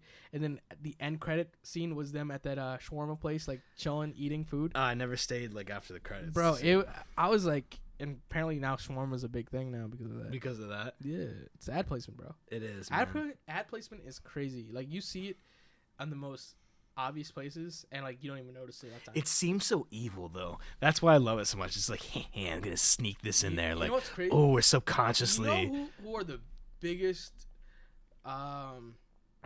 people who always use ad placement or some type of philosophy placement, or kind of like legalistic placements for like their own views and stuff like that? BuzzFeed. I mean, I love BuzzFeed. They're great. They're funny. They write great articles. You love BuzzFeed? I don't mind it. Like, they do great articles, but half the time I'm just like, you guys really get paid to write this, like, please tell me where to sign up, because I can write about like the most random stuff ever too. Like, I can talk about belly button lint and still get paid for it. You could probably write about toenail clippings on BuzzFeed, like the most random stuff, or like how long does paint take to dry on a wall, and still get paid. I've never seen anything quality from BuzzFeed. Now, does that make it bad? No, there's quizzes and stuff on there. There's quizzes, fun quizzes, kill the time and stuff like that. But like a lot of their stuff is just like one-sided. They're not really open. Look, man. It is what it is. If you want to hear what's going on, there's Vice, there's BuzzFeed. There's also Refinery 29. And then right up here, Complex News. Yeah, man. Complex News. You said it best, bro. I'm not busting on BuzzFeed, man, because they're a multi-million-dollar corporation. I'm not busting on you if you love BuzzFeed, but there's better place to get your news. I applied to BuzzFeed. I'm saying, ago. dude, Like, that'd be a great career opportunity. Like, I wouldn't mind that. Like No. I really would. Like, if BuzzFeed hit me up, it's like, hey, we want to give you an internship or a scholarship or I'd be like, some type of job placement. I was like, hey, I'm there. move me wherever you need. San Francisco, New York. You want to move me to Alaska? Hey, I'm down. That's good because I'm on a plane right now. This works out perfectly. I was coming here to knock on the door, but I was flying to Texas, but I told my pilot to turn around. Right, exactly. Don't worry, I got this under control. I got this. But yeah, I'm not a terrorist. I just got a job. I just got an internship. I got an internship. You know, you got to turn the plane around. You know how that goes. You know how it is. But yeah, no, I get you, man. But yeah, I feel like our generation really connects on that because I feel like that's the Facebook. How do news. you think the world would be? Like, what would the reaction of the people if the internet goes out as a whole? People would automatically assume that it was a government move because the government can't regulate the internet. They've been trying to with SOPA and stuff. No, they can't. And it's pretty much it's almost pretty much impossible. They've taken a lot of pitfalls because of it, and it's just unlimited information sharing. So the first thing people would do is be like, and right if it happened right now, they'd be like, "Yo, Donald Trump, what's good?" Like blah blah blah blah. And Donald Trump would probably be like, "I had nothing to do with He's it." like, "Yo, man, I'm mad too. I can't tweet." Right? Yeah, he'd be like, "I'm not gonna be able to send any of my huge tweets out right now. No, right now. This is unbelievable." But trust me, when I take over, it's gonna be huge. We're gonna regulate this. I guarantee you. I have very, very good friends in Google. You know, huge friends, best friends, great people. You know, I was just scrolling through the internet the other day, and I realized that the internet is just fake news, all of it. So I just all fake news. I told the owner of the internet, delete it right now. Delete it right now. I'm the president of the United States. Delete the entire internet. All of it's fake news. I'm gonna make new internet. It's gonna be TrumpNet. It's gonna be huge. Yo, we're making all these dumb jokes, yo. Dude, the Secret Service is gonna be knocking on our door one day. Yeah, but no, people would automatically assume they'd be like, "Yo, this is a government move. Like, we need to stand up right now. Give us our internet back." People would get pitchforks in hand. It would be mass panic because so many businesses run on it. So many little girls are gonna be like, "Oh my God, what is Justin Bieber doing right now? I need to know what Justin's doing." Think about all the Americans that just would be mad because they don't have Netflix. That's all to be mad about. Yeah, that's like, pretty much. What's up? Or Instagram. My Netflix isn't working. Some people have businesses. Guys, I have business right on my phone, like on internet. I need that. I wrote down in my journal the other day, like jokingly, I keep a journal where occasionally, not every day, I write down like my thoughts and like what I'm planning to do. Like I have lists of stuff I need to do. So like when I write stuff down, by the way, that's a tip for anybody. If you're trying to get a lot of stuff done, just write it down. It's so much more easier to get it done if you wrote it down. I wrote down just in passing. I was like, I think I'm getting addicted to my phone. And when I wrote that, I was like, that's the truth. Like everything that I do is like an online app. And without the internet, like I would be toast. I don't fear losing my phone because I'd have to pay for another one. Although that would suck. I fear for losing my phone because it would put my life on hold for a week. Everything I have to do, people have to get onto the show. Managing my social media account for whatever. You know what I'm saying? Like checking my company emails. It'd be so hard. Right. For me, it would be difficult as well, especially when you do a lot of your stuff through social media, your business and portfolio and stuff like that. And you connect all the time with people via the internet. Yeah. It's, oh my gosh. Oof. That affects how you eat. Like literally. It is, yeah. It affects how you eat. Yeah. See, you're going to go from pasta to ramen noodles real quick if you don't take care of it. That's a good point. And that's why I think it would be chaos because when you affect people's income and like their livelihood, then like all the civil human behavior goes out the window and we revert back to animal tactics because we feel threatened. And that's why I feel like people would just be up in arms like, yo, listen, man, I'm a YouTube partner, or our friend that we know, I'm a Twitch guy. I get paid off Twitch. You need to put the internet back on, bro. There's going to be problems. Like, There's going to be problems I gotta out make here. rent, bro. Yeah, listen, there's going to be problems out here. So, yeah, no, the world would come to a screeching halt. It would be literally be like, it would be, everything would stop. People would You just can't look even up. run. Governments can't even run by themselves. Because, like, when I, what you call it? Like, a lot of, like, especially with military stuff, like communications, Mhm. a lot of it's also with the internet. Right. You know, they need the internet as well to communicate with each other. Exactly. National security in general. National security. There'd be so much crime that would occur within that window. Because the thing is, you gotta internet understand, down. like Google is not just Google. You know, these other big internet providers of Verizon, T-Mobile, you know, Spectrum, all these smaller places, AT&T. You know, with their internet service providers, you know, they don't work with just people. They work with commercialized businesses, corporations itself, governments Right. around the world. So, like, you're just affecting world security in general. Exactly. You would be the ultimate villain. You would actually. That's a good premise for a movie. I've said that like 3 times now, but like the internet just gets deleted for a day. What happens? Not deleted. No, deleted for a whole week. For 7 days, the world goes without internet. What happens? Oh my gosh! 7 days later, 7 days later, with zero internet. zero internet. First of all, within the first 7 minutes, people would go crazy. Yeah, I'd like the film though to focus. It would go back and forth between today's modern America and farmers out in China who don't even know what the internet is. Right. It's like this dude has a vision. He's like, I'm gonna bring the world back down to his knee, back to its roots. Yeah. And create a new world. Yeah, something like and that. by that, I will destroy the internet. Think about it. If he destroys the internet, everything resets itself. Right. And he's like, you need internet? I got it for you. Right. Dude, I feel like you could be that villain. Just how you said that delivery was perfect. We should make it, dude. We should make a series. Your face just pops up on all the TVs. Like, and what's crazy is like cyber warfare is getting big now. oh, of course. Cyber man. warfare. The fact, yeah. You people want internet? I have it. I have it. Send you just have to send people out to you. Yeah. For like 30 minutes of internet. Like that's all you'll give them for the day. Hey man, you got that internet? Dude, we need to make this into a thing. I like this. Remember Tyrone Biggums? Yeah. He said cocaine, crack. It's like, you got that internet, man? I thought that was Dave Chappelle. that Yeah, did that. Tyrone Yeah. Oh, Biggums. that was a character. Yeah. Oh man, that's so funny. Dude. Yeah. Oh my gosh. It's kind of like the whole thing with Mr. Robot when he cut down the internet for, was it the internet or power? I forget. I think he might have cut off the internet off the east coast of the United States. And then like people were going crazy. He did it for like, in the show, I think he did it for a day before they put it back up. Oh yeah. And because of that, all the security companies were like increased everything security everywhere, and people were being more cautious. Yeah. You like Mr. Robot, man. You reference that show a lot. Yeah, I mean, it's been a while since season 2 ended. They have yet to release season 3. I think they're still in the process. I'm just in Better Call Saul mode. And then I saw Comic-Con, they're doing Stranger Things season 2. Oh, I was talking to a friend about Comic-Con. Would you dress up for cosplay? I know some people find it weird. I mean, maybe. I mean, if I had a group of people. I don't find it weird if you do it good. Like, I don't want to go looking like, because I'm a huge nerd. Like, let's not beat around the bush. But I don't want to go like looking like somebody's 6th grade Halloween costume. You want to like deck it all out. I want to go looking legit, bro. So like, I was thinking about just like people I look like naturally, and I don't really look like anybody that I would be a fan of. But I want to kind of like cosplay as Space Dandy, but you know. You got to come legit. I think the best kind of cosplays is the one where you don't see your face. Like the people who cosplay as Master Chief, where they just go all in. Or Spider-Man. Yeah, but you got to have Deadpool. like a... Yeah. But you know who I would do? Who? To cover my face?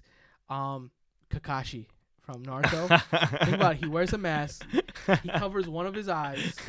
And all I need to do is dye my hair like a silvery white. You put a lot of thought into this. Yeah, I have.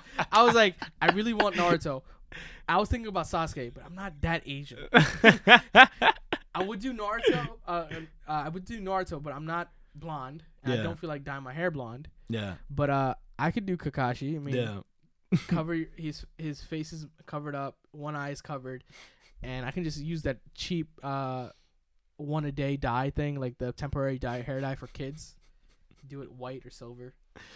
It's so funny because I've been thinking about that for so long. Like, it's the premise of this podcast, man. Like, just like kind of like comic book, video game, like, I hate to say it, nerd culture.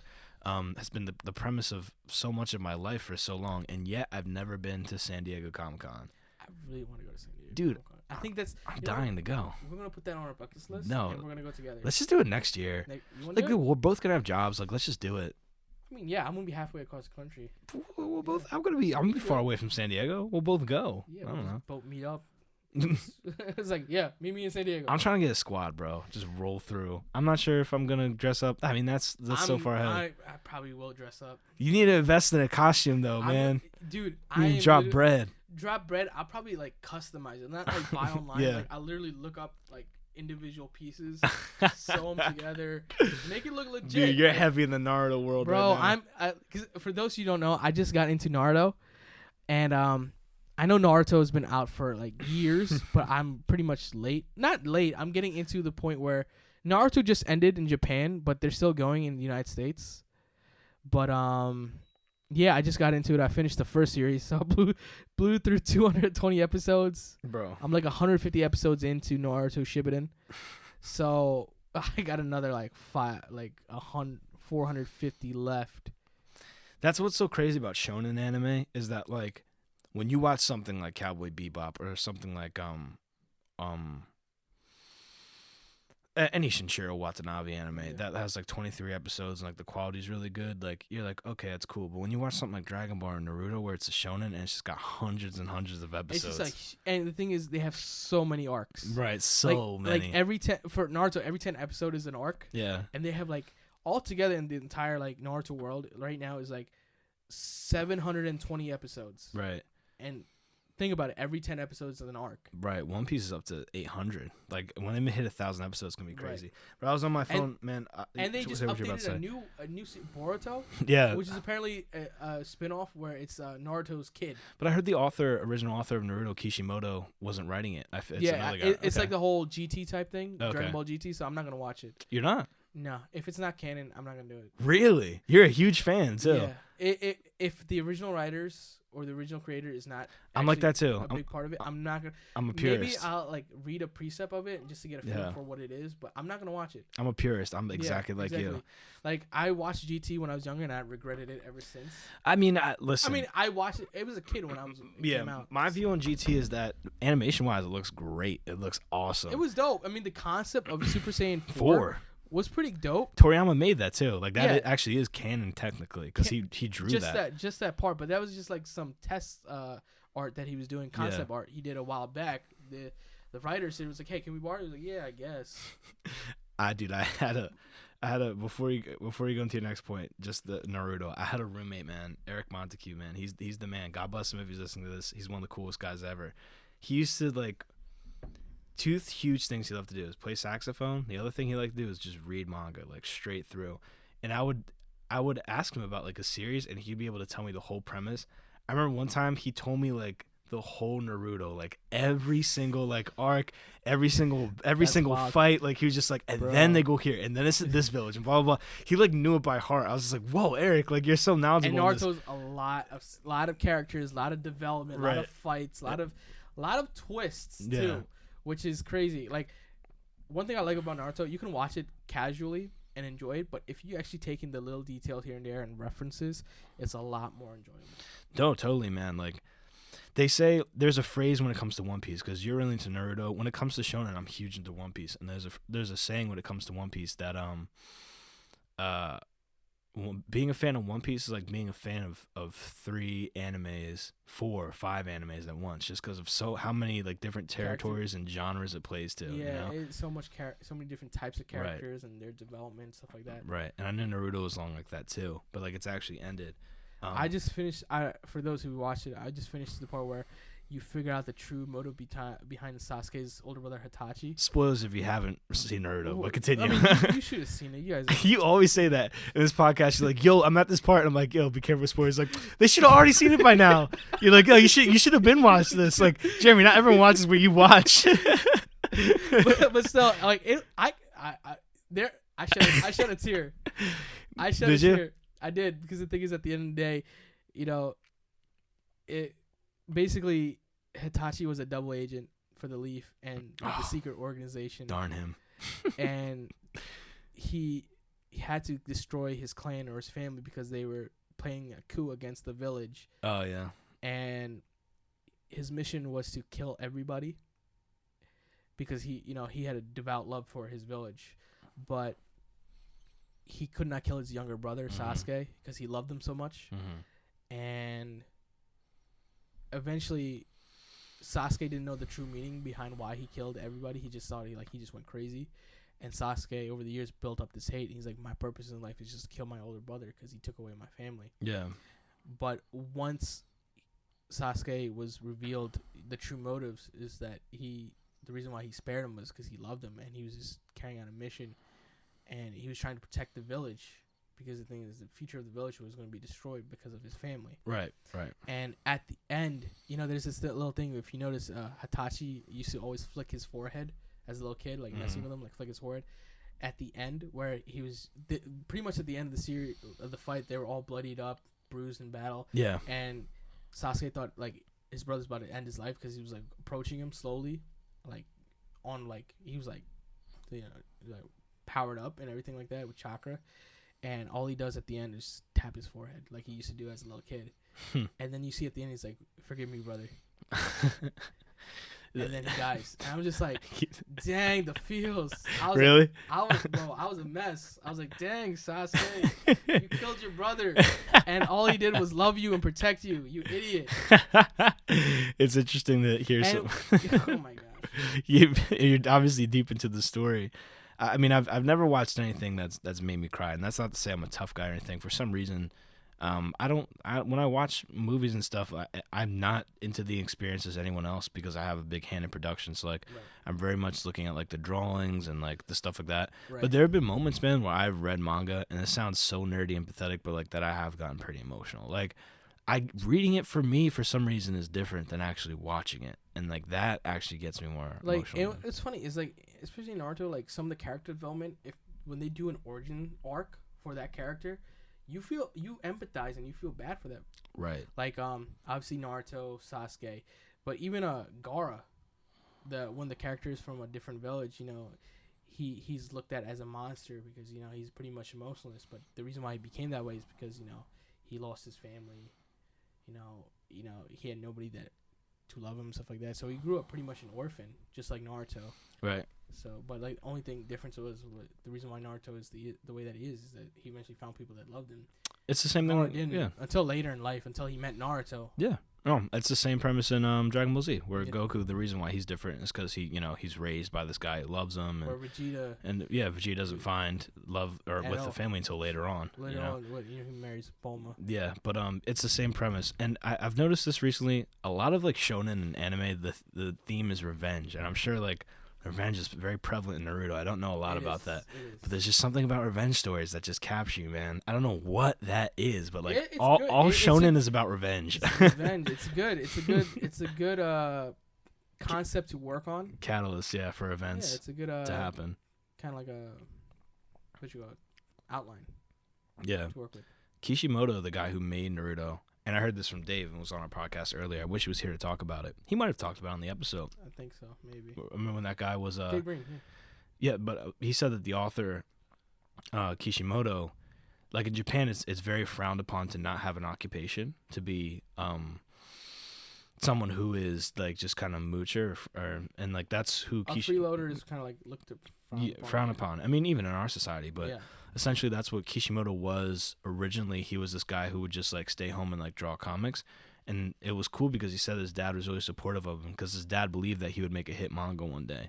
And what's really cool about Kishimoto is that when he was writing Naruto, he was watching movies all day, just like films, movies, getting a whole bunch of different premises, like as much different character and story information as he could to make something that would be appealing on an international level. Which is really dope to just think about him just like watching mad movies. Very difficult too. But it's a hit. I mean, it paid off. Naruto's one of the biggest of all time. Yeah. It's One Piece is the #1 selling manga of all time, followed by Dragon Ball second, and I think Naruto is third when it comes to manga. Yeah. But yeah, So the top 3 is basically One Piece, Dragon Ball, and Naruto. yeah.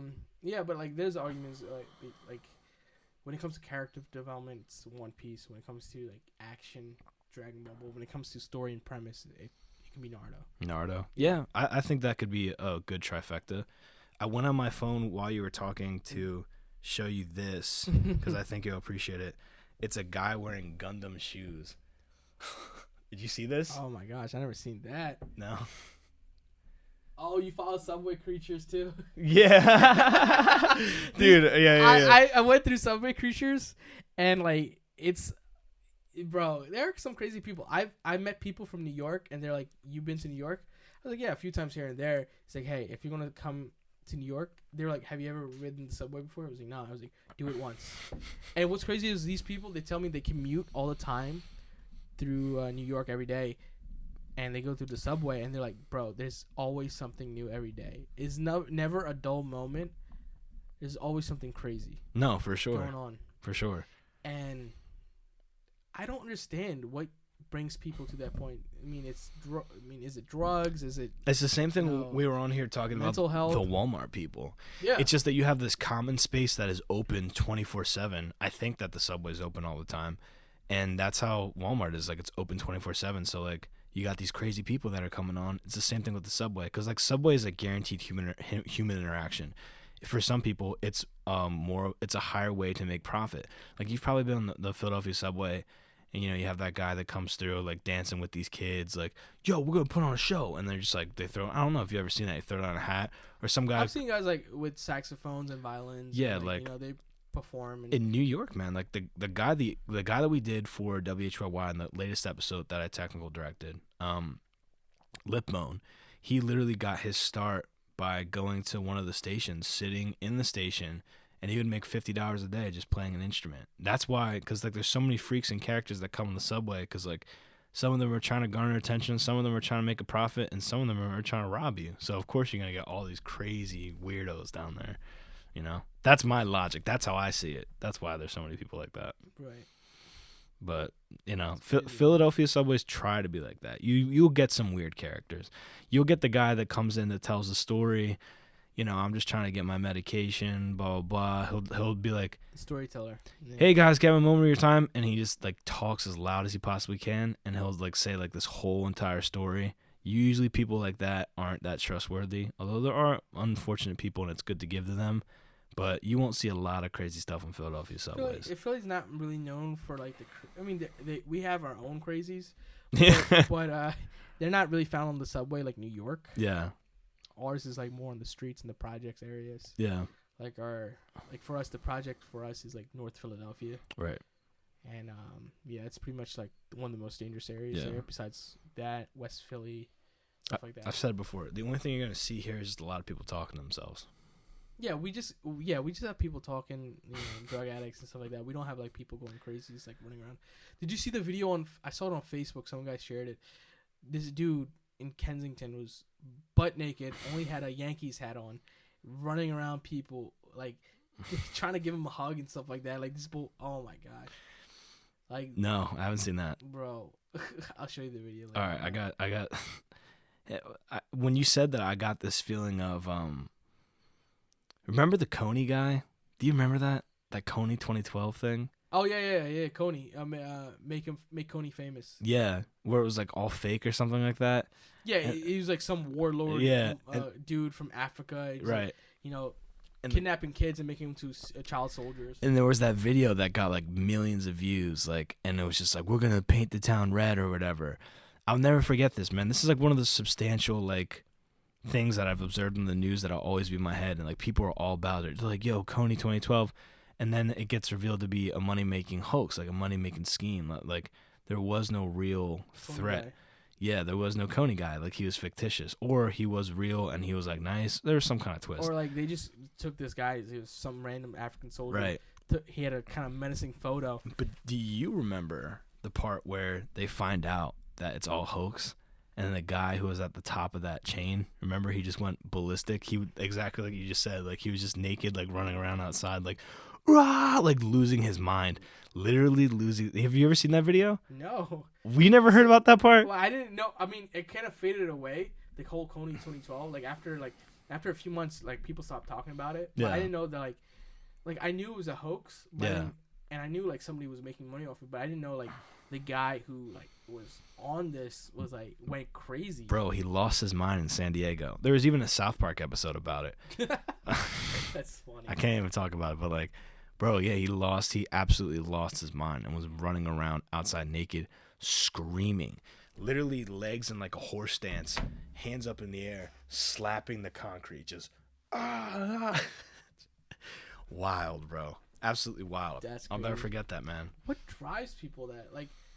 How do you lose your mental health? The Like that? the pressure of lying to so many people online, and then having all this money and having everyone find out that you're a fake and a con, and that probably combined with heavy drug use was enough to make you go cuckoo, absolutely nuts. So, Yeah. my estimation.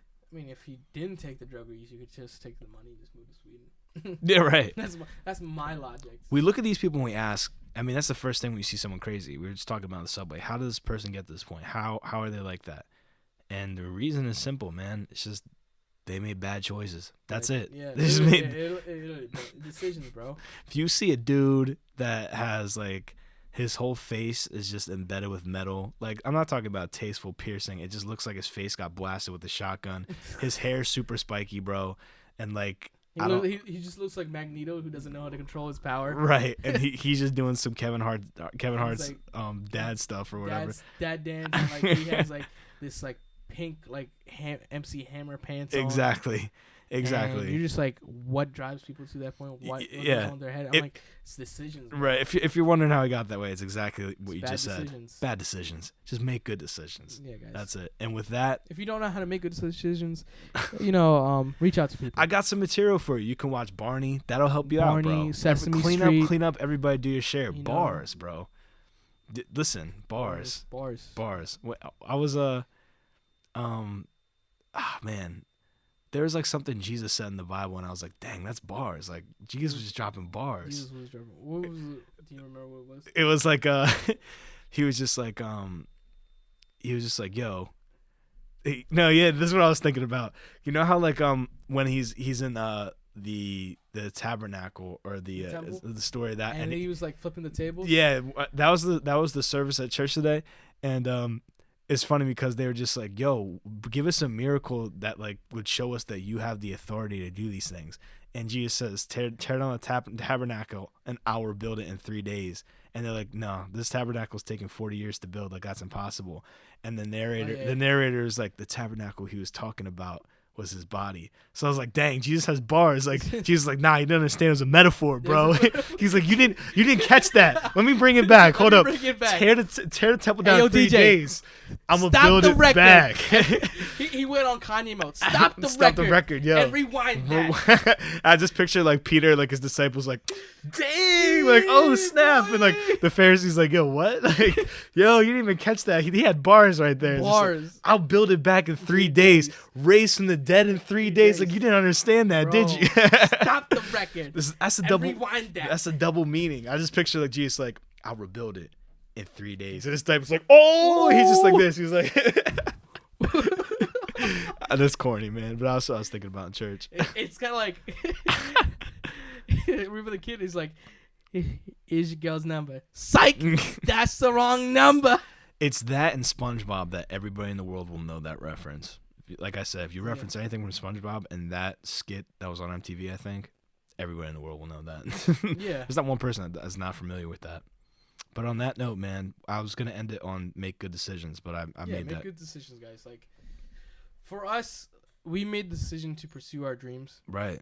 You know, it all came down to one night we were just chilling, and Drew was like, I'm thinking about doing this. I was like, go for it. Right. And then he made that decision. Then he, you know, it's not that he pushed me. He encouraged me to, you know, put out my talent and, like, you know, see where it goes. And it's been taking me far. And it's like, it's that decision right there where I took it. And, you know, when you surround yourself with good people that want to see the best version of you, Yeah. that's when you make the best decisions for your life. And a lot of our mutual friends are like that. We have a lot of people that are being creative, man, and like really pushing each other. But I mean, I'm proud of you, bro. Like, you know, you're moving to Texas. It's gonna be cool. You're gonna have a great life, man. But like, and we're gonna see each other always. But like, I'm proud of you. I said that earlier today. If you would go back to like the first podcast, like Rob 10K was the first, and then you were the second. If you would go back to that episode and like listen to the status of like Joseph Media House, it was just getting started. You know what I'm saying? Like it was Right. just getting started.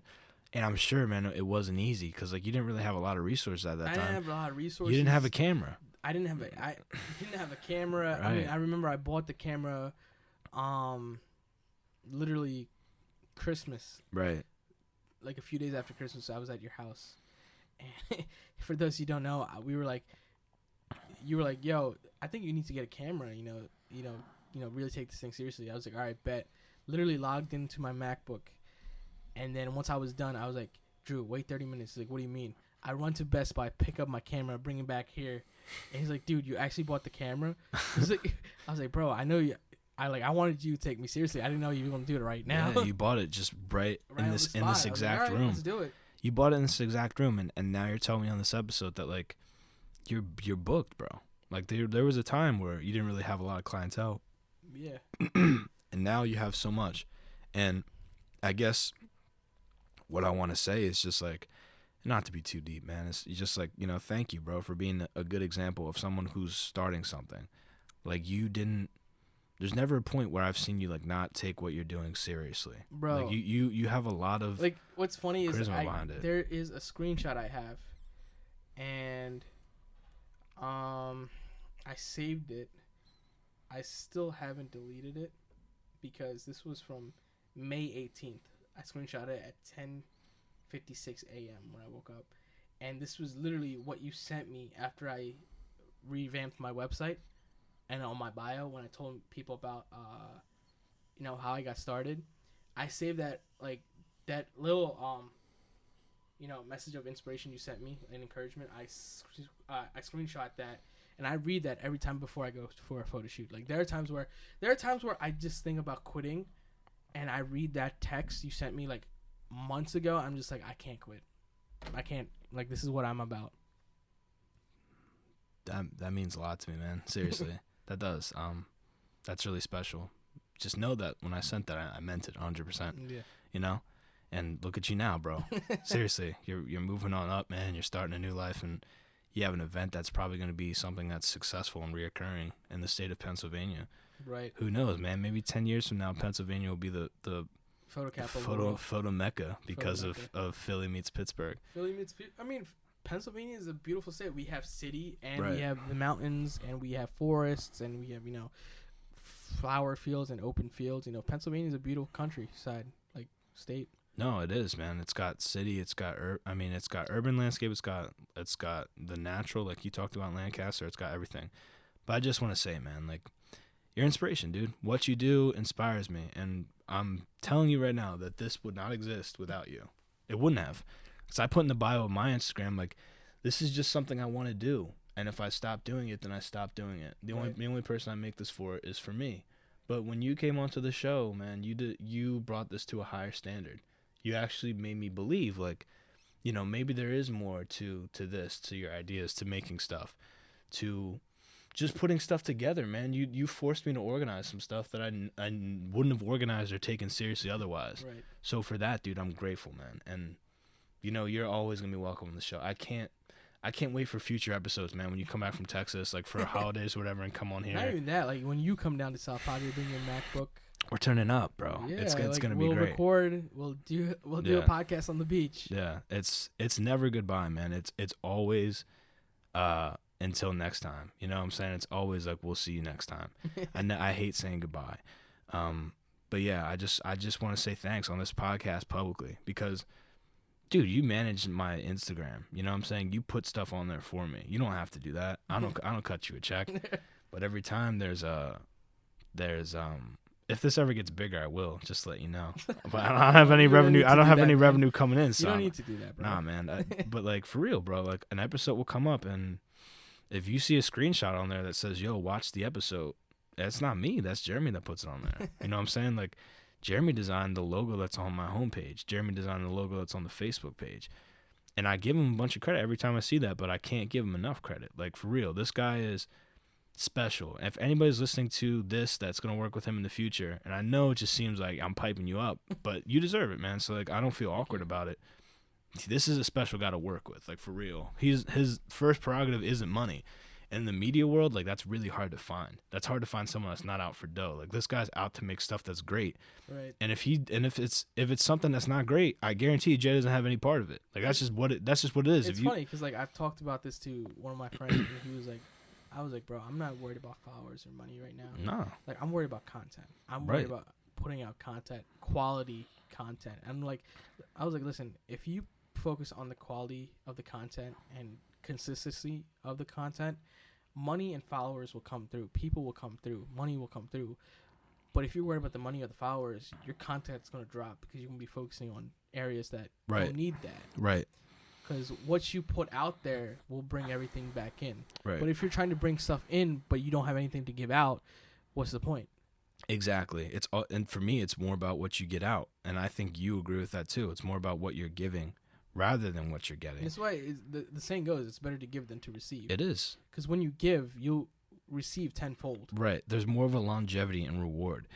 And what bothers me today, man, is I try and bring on as much like young creative talent as I can onto this. That's why you see Niles. That's why you see Sunay. These guys are personal friends of mine, but they're also like really creative people. That's why you see Jay and a lot of young talent today, in my eyes, from what I see. And I'm also young talent, but a lot of young talent I see today, they want a shortcut. They're like, yo, I'm going to get big on Instagram. I'm going to get big on SoundCloud, or my YouTube video is going to get 1,000 views. And there's nothing wrong with that. But that's a lot of people's first objective when they're coming out to make something. And I don't get how, like, these people have like 50, 60, 70,000, maybe 100K followers, but they have nothing to give us, just selfies and just photos of them. I was like, listen, what do you do? Do you draw? Do you sing? Do you dance? Are you a student? Are you a doctor? Are you pursuing to be an engineer? Is there something creative that you want to do? Something inspirational? Do you want to help people? Do you want to travel the world? But you're just taking mirror selfies and you have 100K. Well, that's different strokes. Because you just happen to have a strong jawline. That's different strokes for different folks. I completely understand. You know, it's funny. My dad says that all the time. Hey, man. Every time he says that, I think of you. Your dad's Every time you say that, I think of him. Your dad's a wise guy, man. Yeah. Again, I don't partake in that world, so I don't know why that is. But all I'm saying is that it's rare to find somebody who sets out today on a creative, independent endeavor that isn't in it for any money or notoriety. If it comes, that'd be great. And I'm sure, that's an objective of making something that's successful. But this is a guy who's entered into that with none of that. He just wanted to make a name for himself and his talent and what he does and organize it and just work with people to make great stuff. And I'm sure people that have went on shoots with him can attest. Like, this dude is a professional. So it's been an honor and pleasure, man. And it's going to be really, really hard to replace you. No joke. Now, I'm not talking about friend. I'm talking about here on the show. I'm talking. Get out applications already. It's Send your resume, guys. It's been great talking to you and knowing you my whole entire life. See ya. But like, no, I'm serious. Like, another thing, people that watch this show, like, that off screen, if I have a question, that guy's there with a laptop and he'll look it up for me. Like that, it's hard to find someone who is reliable in the media industry that's not asking for a check, that's not asking for anything other than to just be a part of it. So right, like I do this, like, I don't expect checks. I don't expect, like, Venmo payments. I expect, like, all I expect is fun. Like, I just want to have some fun. Right. Like, not to say you haven't made money, but like, I haven't, like, I have made money on my shoots and stuff like that. But like, for the most part, like, my friend August, he gave me great advice when I was starting out. I was like, listen, he DJs, but he told me, like, he took like 15 to 20 shows and he did it for free. Right. And he was focused on, like, the quality of music he was making putting out making it good and make the party, like, great. And once people started noticing him, they put out his name for him. Yeah. And he was like, hey, listen, don't worry about the money. Don't worry about the followers. Just worry about working on what you need to do. What you need to do. He's like, you'll be doing photo shoots for the next couple months for free, I guarantee you. And he was right. Like, it took me probably like 3-4 months into starting Just Me House where I got my first paycheck. Yeah. And after that, I realized, like, when you start off as a creative type, you'll have to put a lot of work for free. A lot of work for free. A lot. just to get your name out there. And at the same time, you need the practice as well. Right. But once the time is right and once you like honed in on your skills, that's when the check comes. So don't expect anything up front. Just have fun along the way and the money will come. The money is actually the bonus. The fun is the focus of it. The money is just a bonus. If you're listening to this podcast, rewind it and listen to what he said again, because that's everything right there. There's a lot of people, I'm telling you, man, and at the risk of repeating myself, you guys are looking for a short way for instant gratification. And I asked my dad, I was like, what's the difference between now and the 70s? He said, now it's instant gratification. And he wasn't busting on young people. He was just saying, like, now everything is instantaneous. He's like, back in the day, like, if you wanted something, you went to a store, and if it wasn't there, you had no way of getting it. Like, there wasn't Amazon. Today, because of, like, everything, people want success, so instant gratification. And I've seen you hustle, man. And if you've ever got, like, discouraged, I never saw it on your face. I've never heard you complain once. Right. I've never heard you say, like, business is slow, or I don't know, I'm going to do this photography thing. Even though you've experienced that, you've never, ever shown it. And there were times where like, I've had people cancel me last minute. Dude. There was one girl a few weeks ago. She piped up her own self. She was like, yeah, I'm ready. I'm good. The morning of, she texted me, I'm good. She was like, ready. And literally an hour before I was about to start my car, I was about to leave, she hits me up. She's like, I can't do this shoot. Dude. And I'm not going to give the reason why. I mean, that's going to be under wraps. Yeah, but that's personal, yeah. At the same time, it's just like, I mean, whether you think I'm right or wrong, I have my own reasons. But I just laid it on to her. I was like, listen, I did it respectfully, obviously. I didn't, like, badmouth her. I was like, listen, when you try to work with somebody like me or somebody who's in my field that I'm pursuing, you know, he or she put time and money away for the side for you, especially when we're coming to you. I was driving to her. She lives all the way close to North Jersey. Yeah. And I was about to drive 2 hours just to see her and do this shoot. Yeah. And I wasn't going to charge her at all because I reached out to her. Right. And she was down for it, and she was ready to the last minute until she canceled. Gas in your car. You prepped your equipment. And I was like, listen, especially for somebody you're not paying, like this is really a D-bag move. And little word of advice, never ever cancel on somebody. Try not to even book somebody where you know last minute you're going to not be able to do it, because people who are actually in my field that have been doing it for years, they take away time, money, and stuff like that. I was like, listen, today was a day where I didn't plan to make any money, and I've had people throughout the last couple of weeks hit me up and saying, is this day good? And I said no, because I put it away for you. Right. And I could have made a lot of money. I could have made a few money here and there on different shoots, but I said no, I don't want to make the money because I'm focused on, you know, building my content, because what I was going to do with her is going to be different and new. But she canceled at the last minute, so I wasn't worried about the money. I was worried about the content, like you always should be, like I'm always am. But you know, I told her, I was like, listen, you know, it's not going to hurt you, because at the end of the day, you're going to go out with your friends and still have a good time. Yeah. What I'm going to do is be at home trying to fill in your spot and not waste my weekend, because I literally wasted my Saturday. And I ended up staying home that day and watching Naruto. That's just how it goes. I mean, I don't mind that. I mean, I love staying in. Just chilling, there are days where I just want to stay in. But that day, I had my heart setting out, going on a shoot. I was texting people left and right, but they were busy. Yeah. They would have been down if they were free. No. But, I mean, obviously, I can't be mad at them if they're busy.